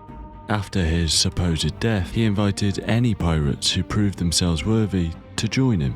He selected Thomas II as his right-hand man and recruited 11 captains in all. Pooling their assets and recruiting colonists with a wide range of skills, they set out to find somewhere they could not be found. They settled on an island in the Indian Ocean, and for several years it was a thriving colony. Avery, being a paranoid narcissist, convinced the founders to take the treasure for themselves, building a new colony, New Devon. Devon, incidentally, being Avery's place of birth. New Devon had a mansion for each of the founders and was enclosed by a high wall. The citizens of Libertalia rebelled, unsuccessfully, but Avery still wasn't satisfied, conspiring with 2 to poison the other founders. The treasure was now theirs to share, but it still wasn't enough. Avery instructed his men to move the treasure onto his ship and got ready to leave the island. When 2 learned of this, he and his men gave chase, resulting in a bloody battle. Avery, 2, and their men all died on the island, leaving behind a fortune of unimaginable wealth if only somebody could find it. At some undisclosed time in Nate's childhood, he breaks out of the orphanage he's growing up in to steal his dead mum's stuff with his older brother Sam, and instantly Nate is a more rounded character than before. This new information about his childhood and the absence of either parent, with his only family, Sam, being absent a lot of the time, notably in Cartagena when Nate met Sully. A lot of those insecurities that have been present in previous games, as Chloe puts it, I never asked for any of your bloody heroics. It has layers. His need to be good enough for those around him and to hold on to them has come from the abandonment he grew up with. The abandonment that he feels as Sam is telling him he's leaving for a job. What? The only time you pull a stunt like this is when you're trying to make up for something. You are too smart for your own good, you know that? Alright. I got this job. Pays well. Really well, but I gotta leave town for a little bit. What's a little bit? Like a year. At the most, and then I'll be back before you even know it, alright? You're bailing on me. Come on, don't be so dramatic. What, so it wasn't bad enough to leave me in that place? How could you do this to me, Sam? Wait, I'm doing this for you. The money I make is for the both of us. And then in a couple of years, when you're out... Years? Take me with you. I can barely support myself. I'll pitch in. I know you think the orphanage sucks. You have no idea. Yeah, but it's the best thing for you right now. Alright? Just gotta trust me on that one. It's not fair. Hey, nothing about our lives has been fair. But we've made it work, right? Sure. Well, you know, the bike wasn't the only surprise. And I guess I'm gonna have to ruin the next one. What? I found Mom's stuff. Everything that Dad sold, I tracked down the buyer. If you're saying this just to make me feel better... I swear to God. Where? On the other side of town. What do you say we go and get it back? You mean steal it? It's not stealing if it was ours to begin with. I'm pretty sure the cops aren't gonna see it that way. Well, then let's not get caught. For the first time in the series, we see Nate emotionally vulnerable. The papers they want to steal are now the property of an old and sick woman who worked with Nate's mum. Part of those notes are clues for Avery's treasure. The old woman gives them to the brothers, but having broken into her house, she had already called the police. So when she drops dead, it's not exactly good news. They escape the police, and realising Nate can't go back to the orphanage, the brothers decide to hunt Avery's treasure together, changing their names.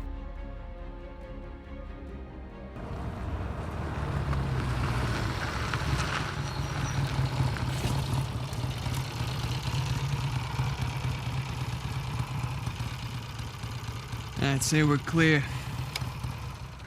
But we catch our breath for a second.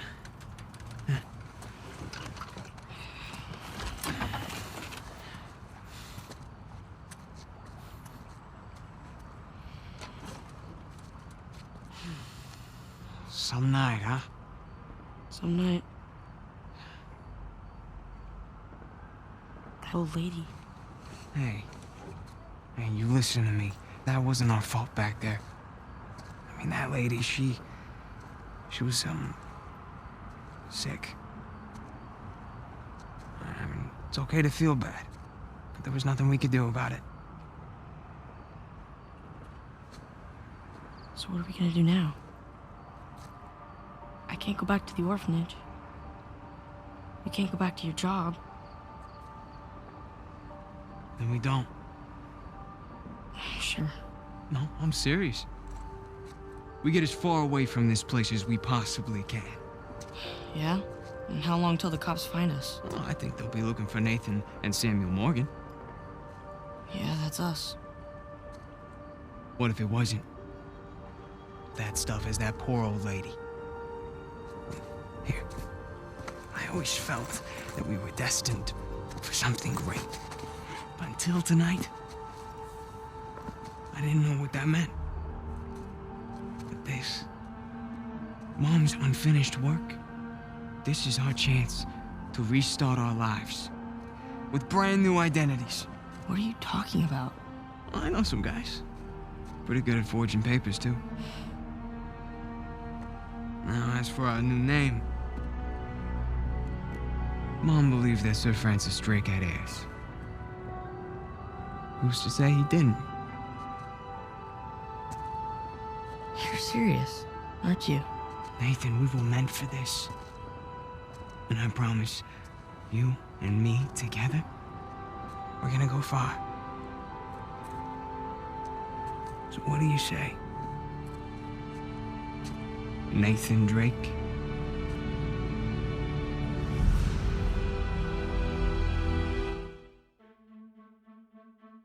Fast forward a few years and the brothers have paid their way into a Panamanian jail with the help of their financier, Rafe, to gain access to an old, derelict tower. Unfortunately for them, the warden wants in. In? Whatever you hope to find up there, I want in. Now, come on, Vargas, the deal was just to get us in and out of here, that's it. Just? I'm sticking my neck out for you gringos. Yeah, and Rafe is paying you a lot of money for your trouble. See? But not nearly enough. You were told not to open that. Yes. I was also told not to take bribes, not to bring anyone here, and not to beat on my inmates. But here we are. Just be careful with that. It's 300 years old.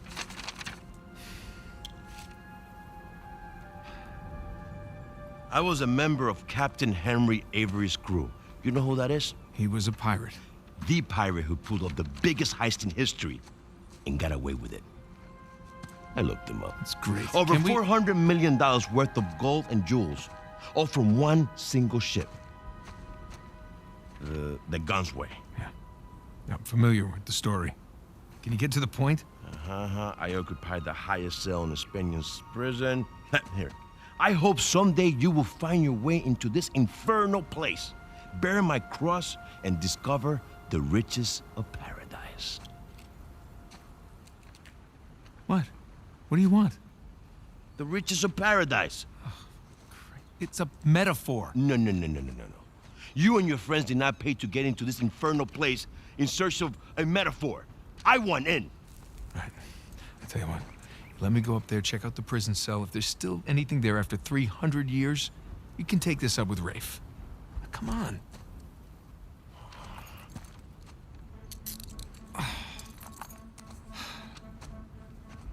Letter. Nate needs to climb the tower, and to help, Vargas gives the player a rope, a new feature of Uncharted's climbing. I say new, ropes and vines have been a part of every instalment, but they've only ever been a gimmick, used sparingly in an attempt to offer variety, whereas here, it's a core component of traversal, as you swing from exposed beams conveniently placed around the map, freshening up a system that hadn't really changed since Drake's Fortune. When used in tandem with the new sliding sections, it works brilliantly, combining the rush of descending a slippery slope towards a deadly drop, only to soar through the air and feel the weight of the landing. Punctuating climbing levels with exhilarating action, it looks amazing, but it feels even better. Through really great level design, the new mechanics add new dimensions to combat as well. Traversal is integrated into gunfights with vast maps covered in an array of routes for the player to take. Gone are the restrictive, repetitive, cover-oriented levels. You are given a new sense of strategic freedom and you're encouraged to explore all your options. The new stealth mechanics are also fused with combat. Sections of large grass placed across combat zones and a new enemy awareness system has been implemented. It's incredibly shallow, but it works as a satisfying secondary mechanic that gives players increased freedom, and these sections are so strong because of this. If I'm being totally honest, even though Drake's Deception and Among Thieves had both made improvements, I really didn't enjoy combat in the first 3 games. It was largely static, relying on hiding behind a prime piece of cover until the black and white filter went away, and if you died, it was because you were hiding behind the wrong piece of cover. These sections were a drag, a chore to get through, and I went into A Thief's End expecting the same. So it was an absolute joy to learn that the worst thing I could do was to sit behind cover. These are still cover-based maps, but the cover is there as a break in the action, not the action itself. You get into cover to regain health or to figure out your next strategy, not because it is the strategy. It's so refreshing and it makes combat feel so good. Almost as good as having a sponsor on today's video. I wouldn't know about that feeling because none of my videos get sponsored, but I sure need them to be. I'm currently sat in a hole in the ground using a tin of baked beans as shelter, so if you've got a business, doesn't matter what it is or who it's aimed at, I want your money. Exploration is encouraged in all levels. They are vaster than ever before, but also contain more for you to find. As you follow Avery's trail, journals, diaries and notes from his crew, or from failed expeditions to find his treasure, can be found, fleshing out the world and the narrative, bringing these historical figures to life in a way that will be completely missed by players who just charge on through. Inside the tower, Nate finds a hollow St. Dismas idol, hidden there by one of Avery's men. There is a cathedral of St. Dismas in Scotland, where Avery was last sighted. Nate, Sam and Rafe figure out that's where they need to head next, but before they can leave, they have to sort things out with Vargas. So Rafe has a nice, controlled discussion with him where they calmly put forward each other's point of view and come to an amicable understanding. And if you ever cross me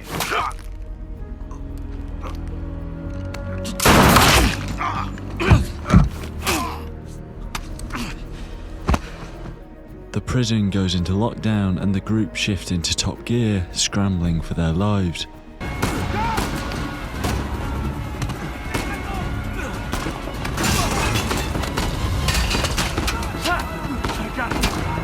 Sam! Come on! I'll pull you up! I got you! Come on!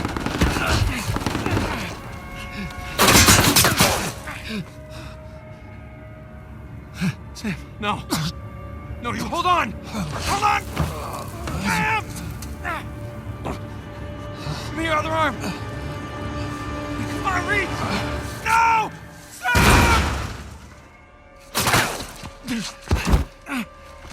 We gotta move. Oh, no, he's still down there. No, he's gone. Come on, the boat's just beyond the wall. No, I can't. Can't leave him behind. Nate, your brother is dead. Either come with me or join him. Just have it your way.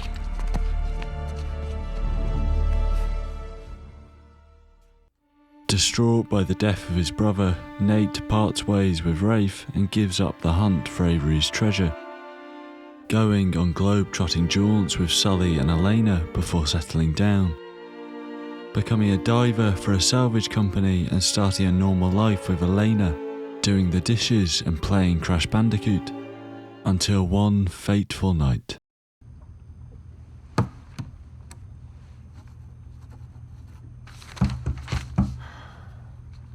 Not open yet.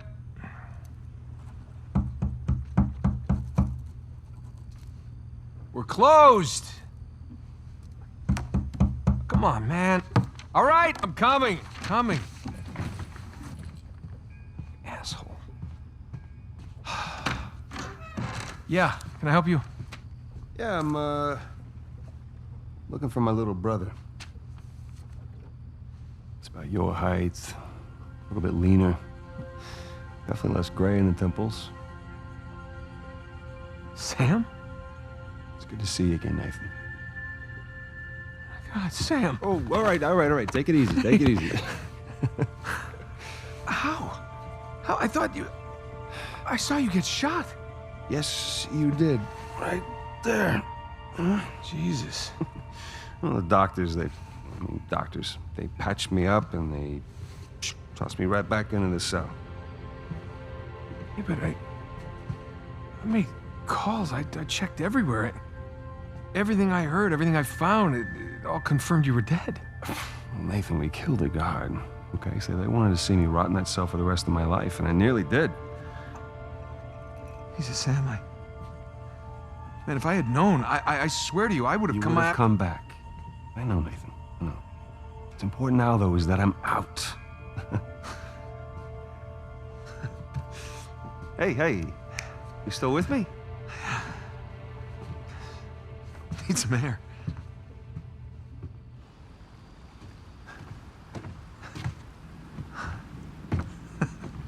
You're not gonna pass out on me or nothing, are you? I just might. It's a lot to digest, you know? But how did you get out? When did you get out? How'd you even get here, find me? All right. Slow down. Okay? Have a seat. I want to hear about you. Huh? Me? Yeah. What's to tell? Well, call some of your old contacts. Tell me some pretty crazy-ass stories. Jeez, what crazy stories? Got shot, hanging from a derailed train in the Himalayas. Yeah, that actually happened. Come on, man, what did I miss? Jeez, Sam, where do I start? Start with the best part.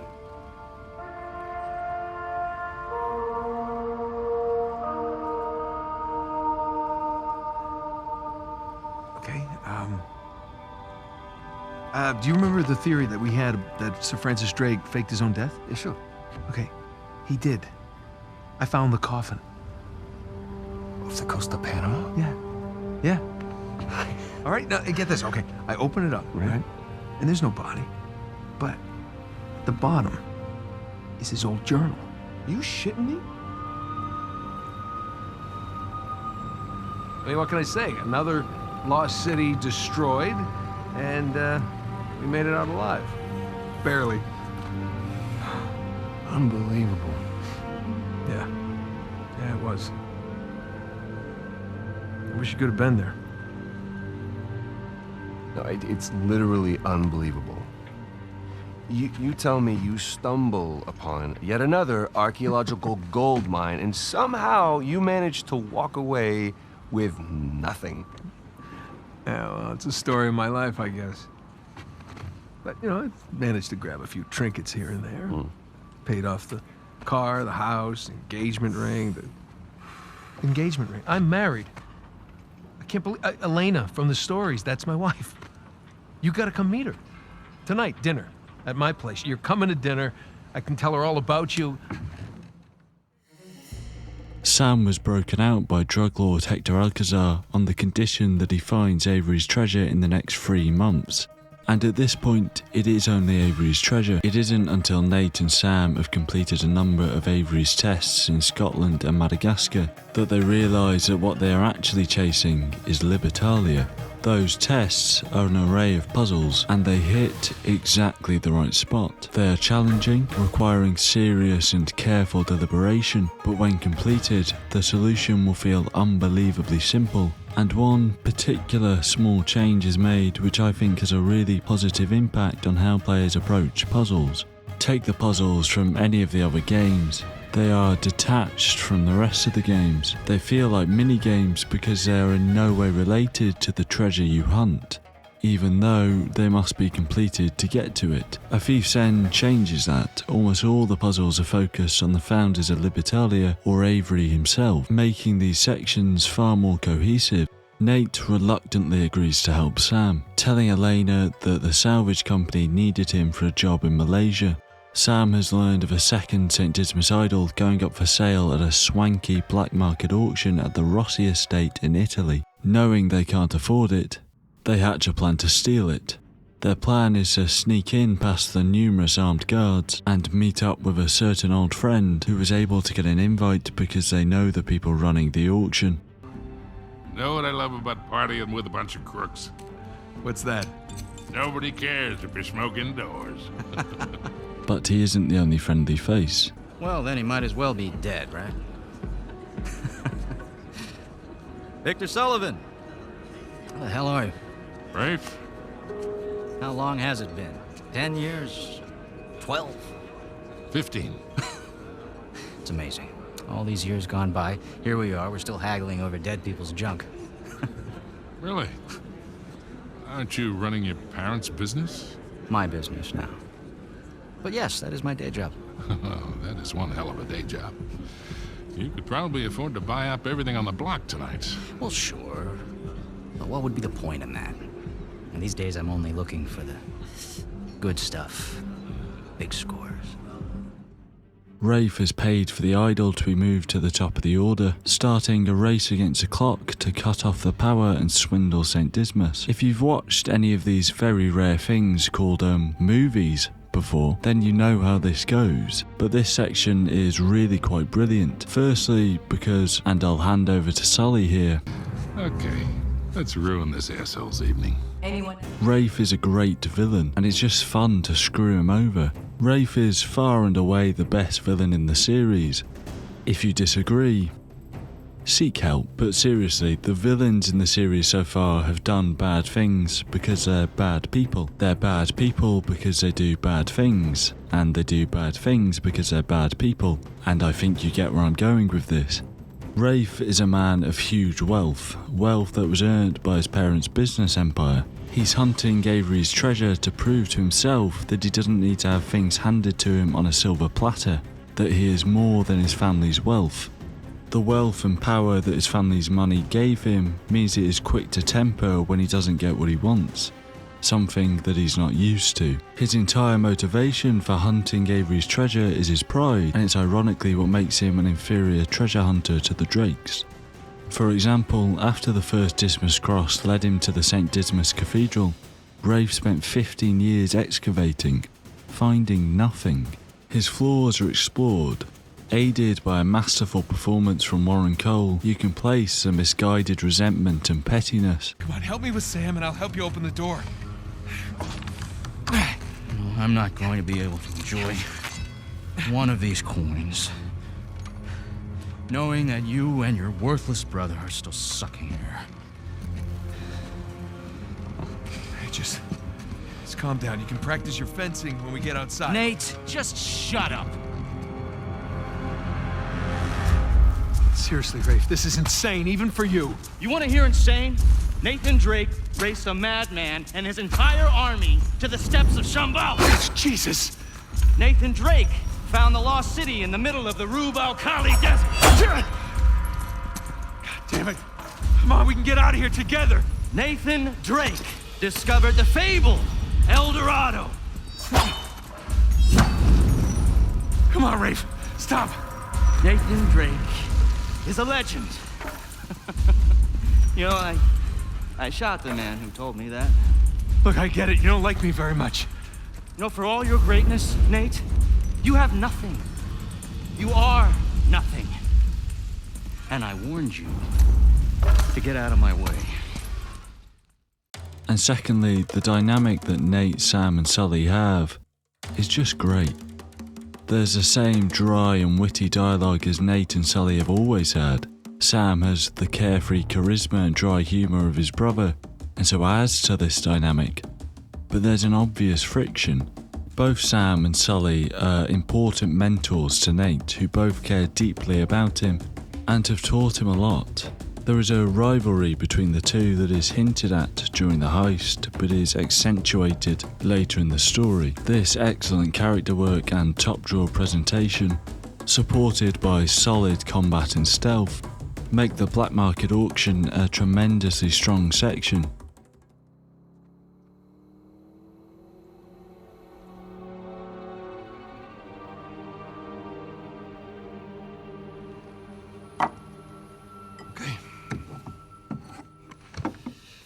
I hope I don't go to hell for this.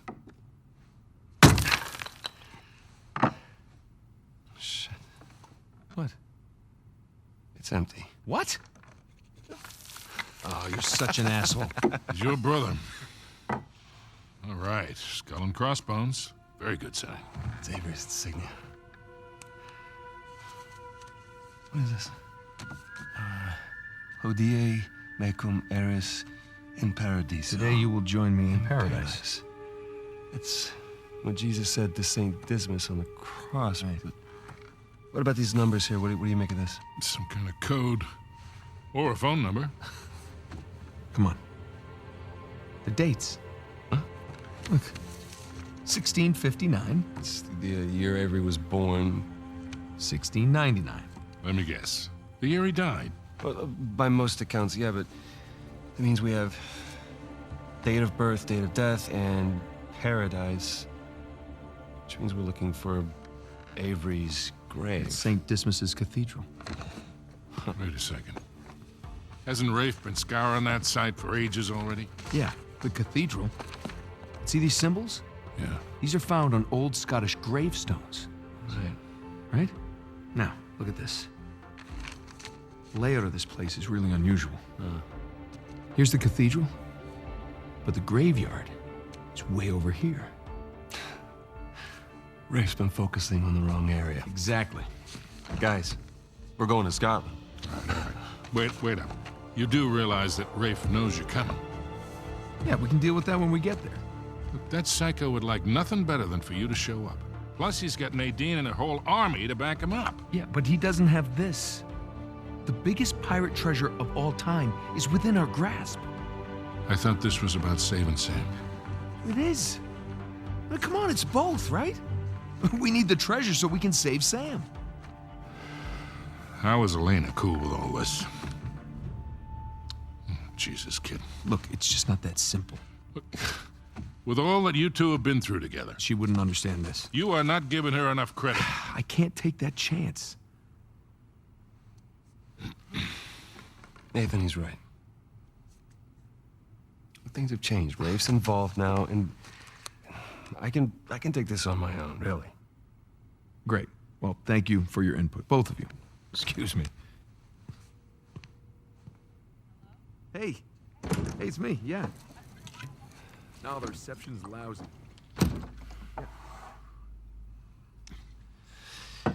Something on your mind, dear? Look, I realize it couldn't have been easy. All those years away. And I'm sorry for what happened to you. But it's not his fault.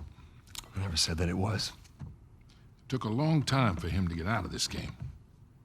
You see a gun to his head? He chose this. Okay, he's meant for this life. You really believe that? Why are you here, Victor? Because somebody's got to keep an eye out for him. No, I'll just see you in a few more weeks. Yeah, I will. Okay, I love you too. Bye. Just told her that the job was going to take a little longer than expected, which is the truth. Right? So come on, what do you say? Sam could still use our help. Well, I do hear that the weather is particularly fine in Scotland this time of year. The second St. Dismas idol leads them back to the St. Dismas Cathedral in the beautifully designed Scottish Highlands.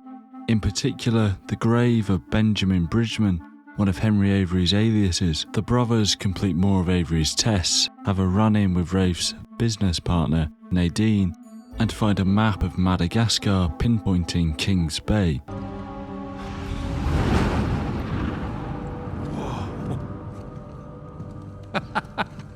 You recognize the shape? It's Madagascar. Look, star right here.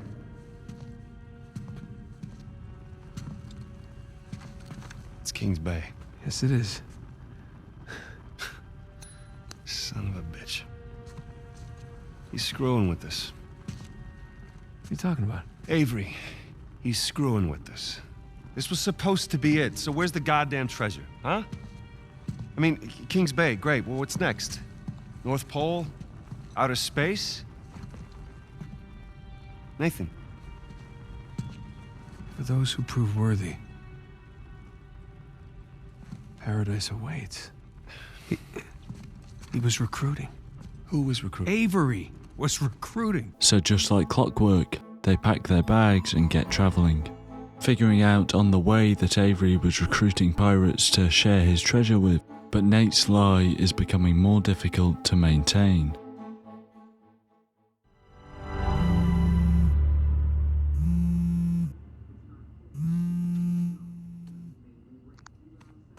Hey!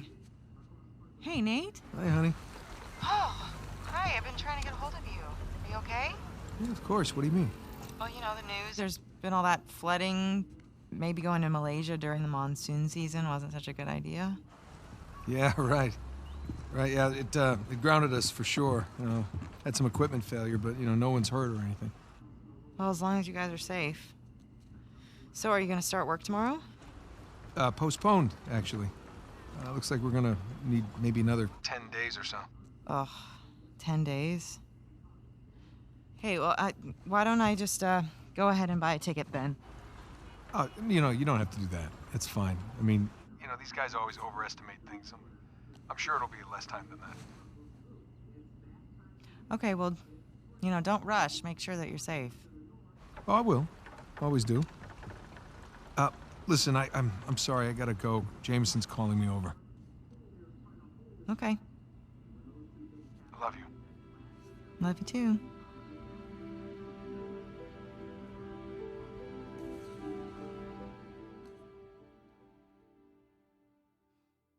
At the foot of an extinct volcano lies a suitably extravagant tower. Expecting to find Avery's treasure, the group are very disappointed to find a map locating 12 towers, each bearing the sigil of successful pirates from the time. Using the coin, they narrow their search down to just 2 towers. They split up, with Sam taking one tower and Nate and Sully taking another. Both towers are located in an unnamed city in Kings Bay. Sully and Nate make their way through the crowds and into the clock tower, where there is both good and bad news. Here I am. I'm calling what I thought was Sullivan's phone, and look who picks up. How you been, Nate? Hey, Rafe. It's been a long time. How did you get this number? Sullivan leave it on a cocktail napkin? I wish. That only would have cost me a few shots of rum, right? No, I had to pay top dollar to find you guys. Yeah. I hope you didn't spend too much on this whole Avery thing. I hear the competition's fierce. Yeah, you pulled off some clever moves there. But in the end, all that matters is who gets to Avery's treasure first.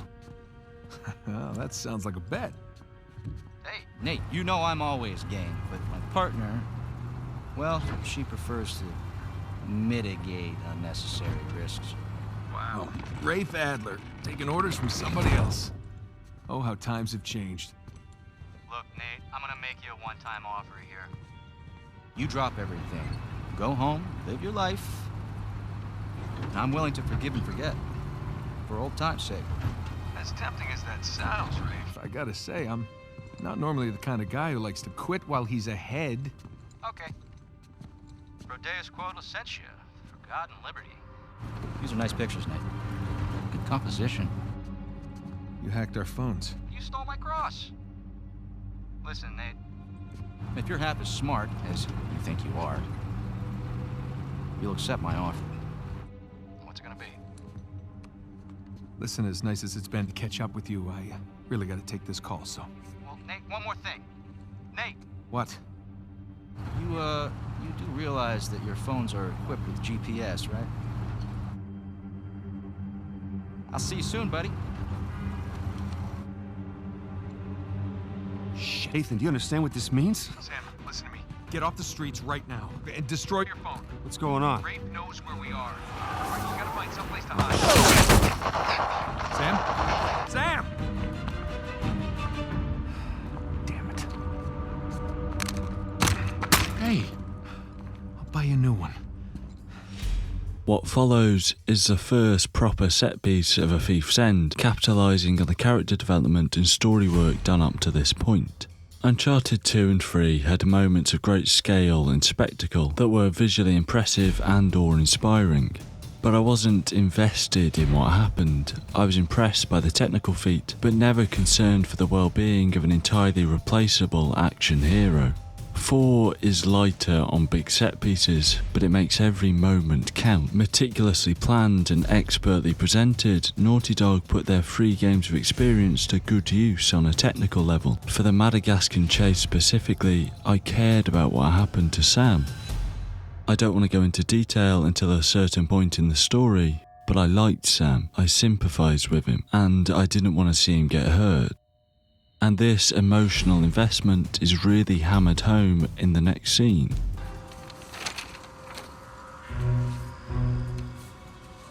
Proteus Corlicentia. This looks like a simple cipher. For God and liberty. I mean, it's their damn motto. All the paradise references. I can't believe we missed it. See, you two made it out okay. Way better than okay. We found Libertalia. What are you? Libertalia. Seems Avery founded the legendary pirate colony. It's more of a pirate utopia, really. Okay, but what about the treasure? See, as the story goes, this place provided a safe haven for hundreds, maybe even thousands of pirates, and they shared everything. Property, resources... Money? And they kept it all in one common treasury building. Okay, so, where is this commie pirate sanctuary? Right here. That island, just northeast of Kings Bay. Hey, Rafe has a copy of this. Yeah, well, by the time Rafe figures it out, we'll be well on our way to Libertalia. I'm telling you, that treasure is as good as ours. Shit.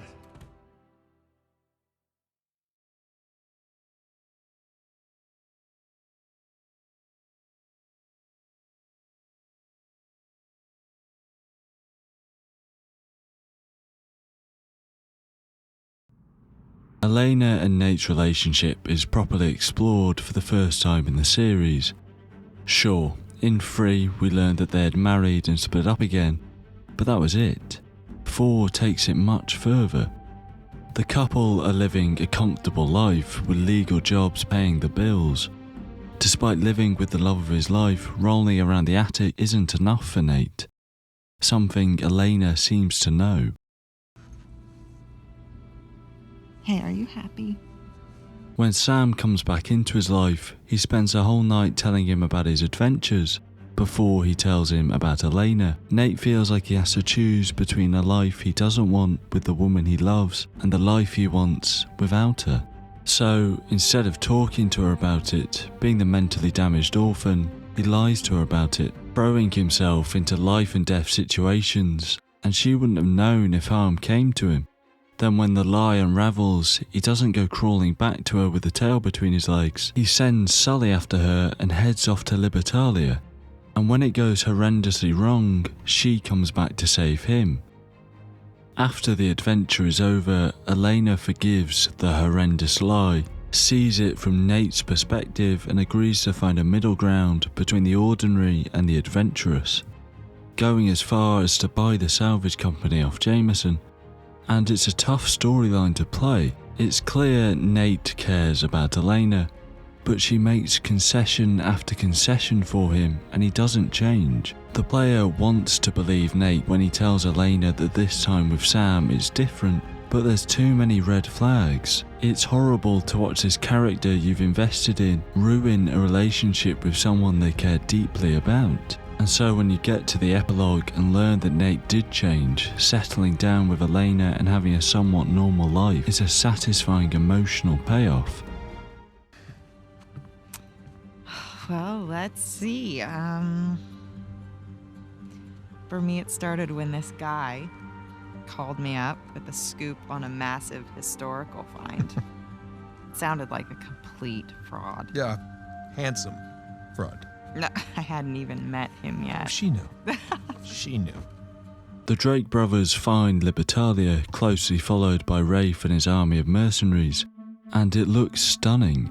A Thief's End from the first moment to the last looks immaculate, and Libertalia is the jewel in the crown. But what actually happens there? Stuff gets blown up, buildings fall around you, and you have a beautifully choreographed fight with Nadine that leads into the game's big twist.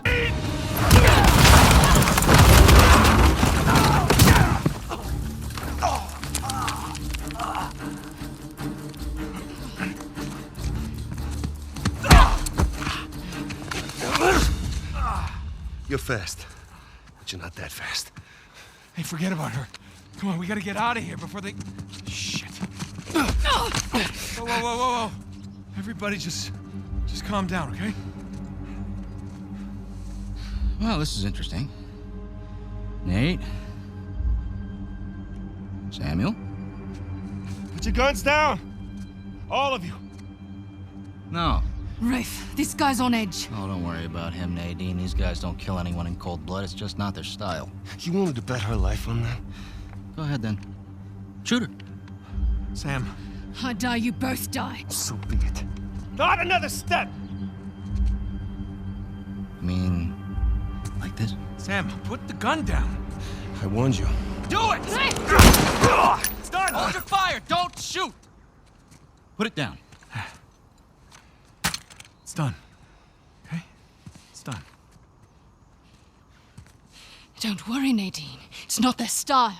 I say, I didn't think he had it in him.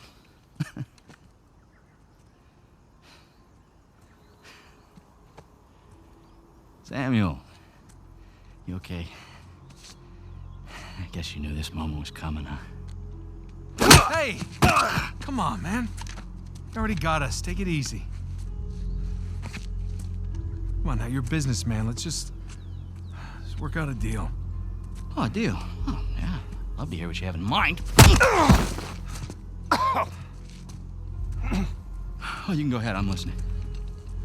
Just...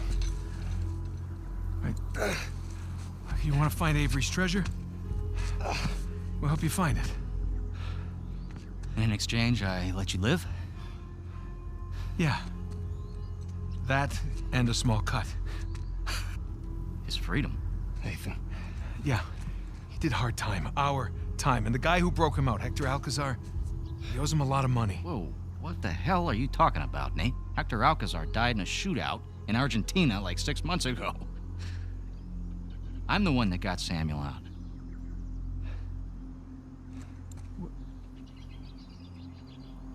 Oh. Wow. What did he tell you? Sam, what kind of story did you cook up? Alcazar? Really? You lied? You lied to your baby brother? We're wasting time. Just a second. Thing is, Nate, I never stopped looking for Avery's treasure. I just kept running into these dead ends. And then I hear that our dear old Samuel Drake an authority on Avery, is alive and somewhat well. There was no breakout. I bribed the prison warden, and your brother, he just waltzed right out the front gate. He spent the last 2 years tracking down a second St. Dismas cross. You know what? He did it all with me. Oh. Oh, yeah? No, that's bullshit. Oh. Sam, care to refute? Nate. Oh, Sam. Jesus, no. Listen, Avery's treasure was ours. It was always ours. I left my life for you. This was genuinely heartbreaking. What Sam did was undeniably selfish, lying to Nate, convincing him to leave his life behind for a big score. And it doesn't stop there. No, don't you even think about it, you hear me? I'm sorry I got you into this. All of you. Hey, all that doesn't matter anymore, okay? Just jump. I gotta see this thing through, Nathan. Sam, hey, listen to me. If you do this, I'm not coming after you. You hear me? I'm sorry. Sam! Sam just can't let it go. Putting Nate's life at risk, he knows Nate will go after him, given Nate has done just that, even with Sam's lie revealed all of 5 minutes ago. But you can't help but sympathise with him. He's got that same desire for adventure as his younger brother, but has never seen it through. He wants to finish what they started as boys and finish it with the last family he has. And Troy Baker just has an amazing presence on screen. But the true genius of this twist is the effect it has on Nate. Unlike before, the treasure Nate is hunting isn't world-defining, and he's not racing some secret society or brutal dictator. The stakes are intimate. Nate was never after Avery's treasure for the score itself, but to pay off Alcazar and save his brother. A Thief's End has you invested in the relationship between Nate and Elena, a relationship which is being jeopardized by the adventure Sam roped Nate into, but it was worth it to save his brother. He left his life for this, and it was all based on a lie. Despite this, when Nate saves Sam from Avery's burning ship, and they escape the crumbling cove safely together, there's a sense of relief.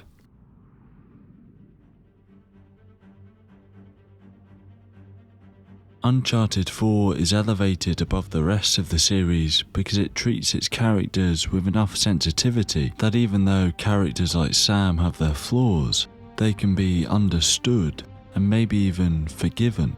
There's a newfound depth that makes the entire experience so much more engaging. You know what, Nate?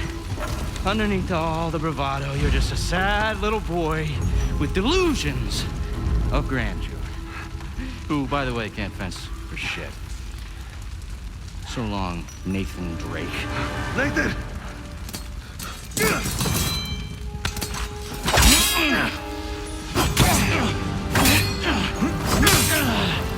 don't know when to give up. That's God. Don't hand it to me. I had everything handed to me on a goddamn silver platter.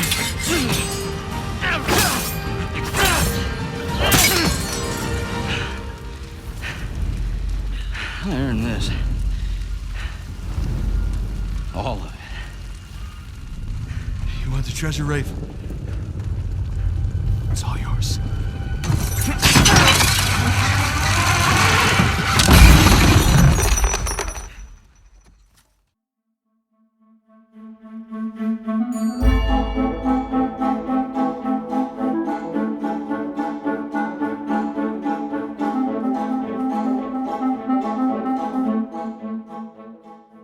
Taking the bombastic action from Among Thieves and the adventure elements from Drake's Deception, while adding a more diverse range of mechanics and a more sensitive approach to its characters, A Thief's End is the perfect action-adventure game, expertly fusing solid and engaging gameplay with cinematic storytelling and an emotionally engaging story to fulfill the vision set out by Drake's fortune.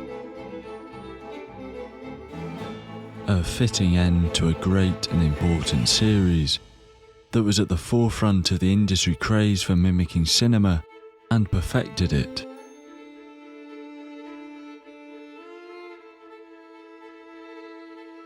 I finish this video safe in the knowledge that I will never be truly fulfilled until these two get the spin-off they deserve. So, Victor, what's next for you?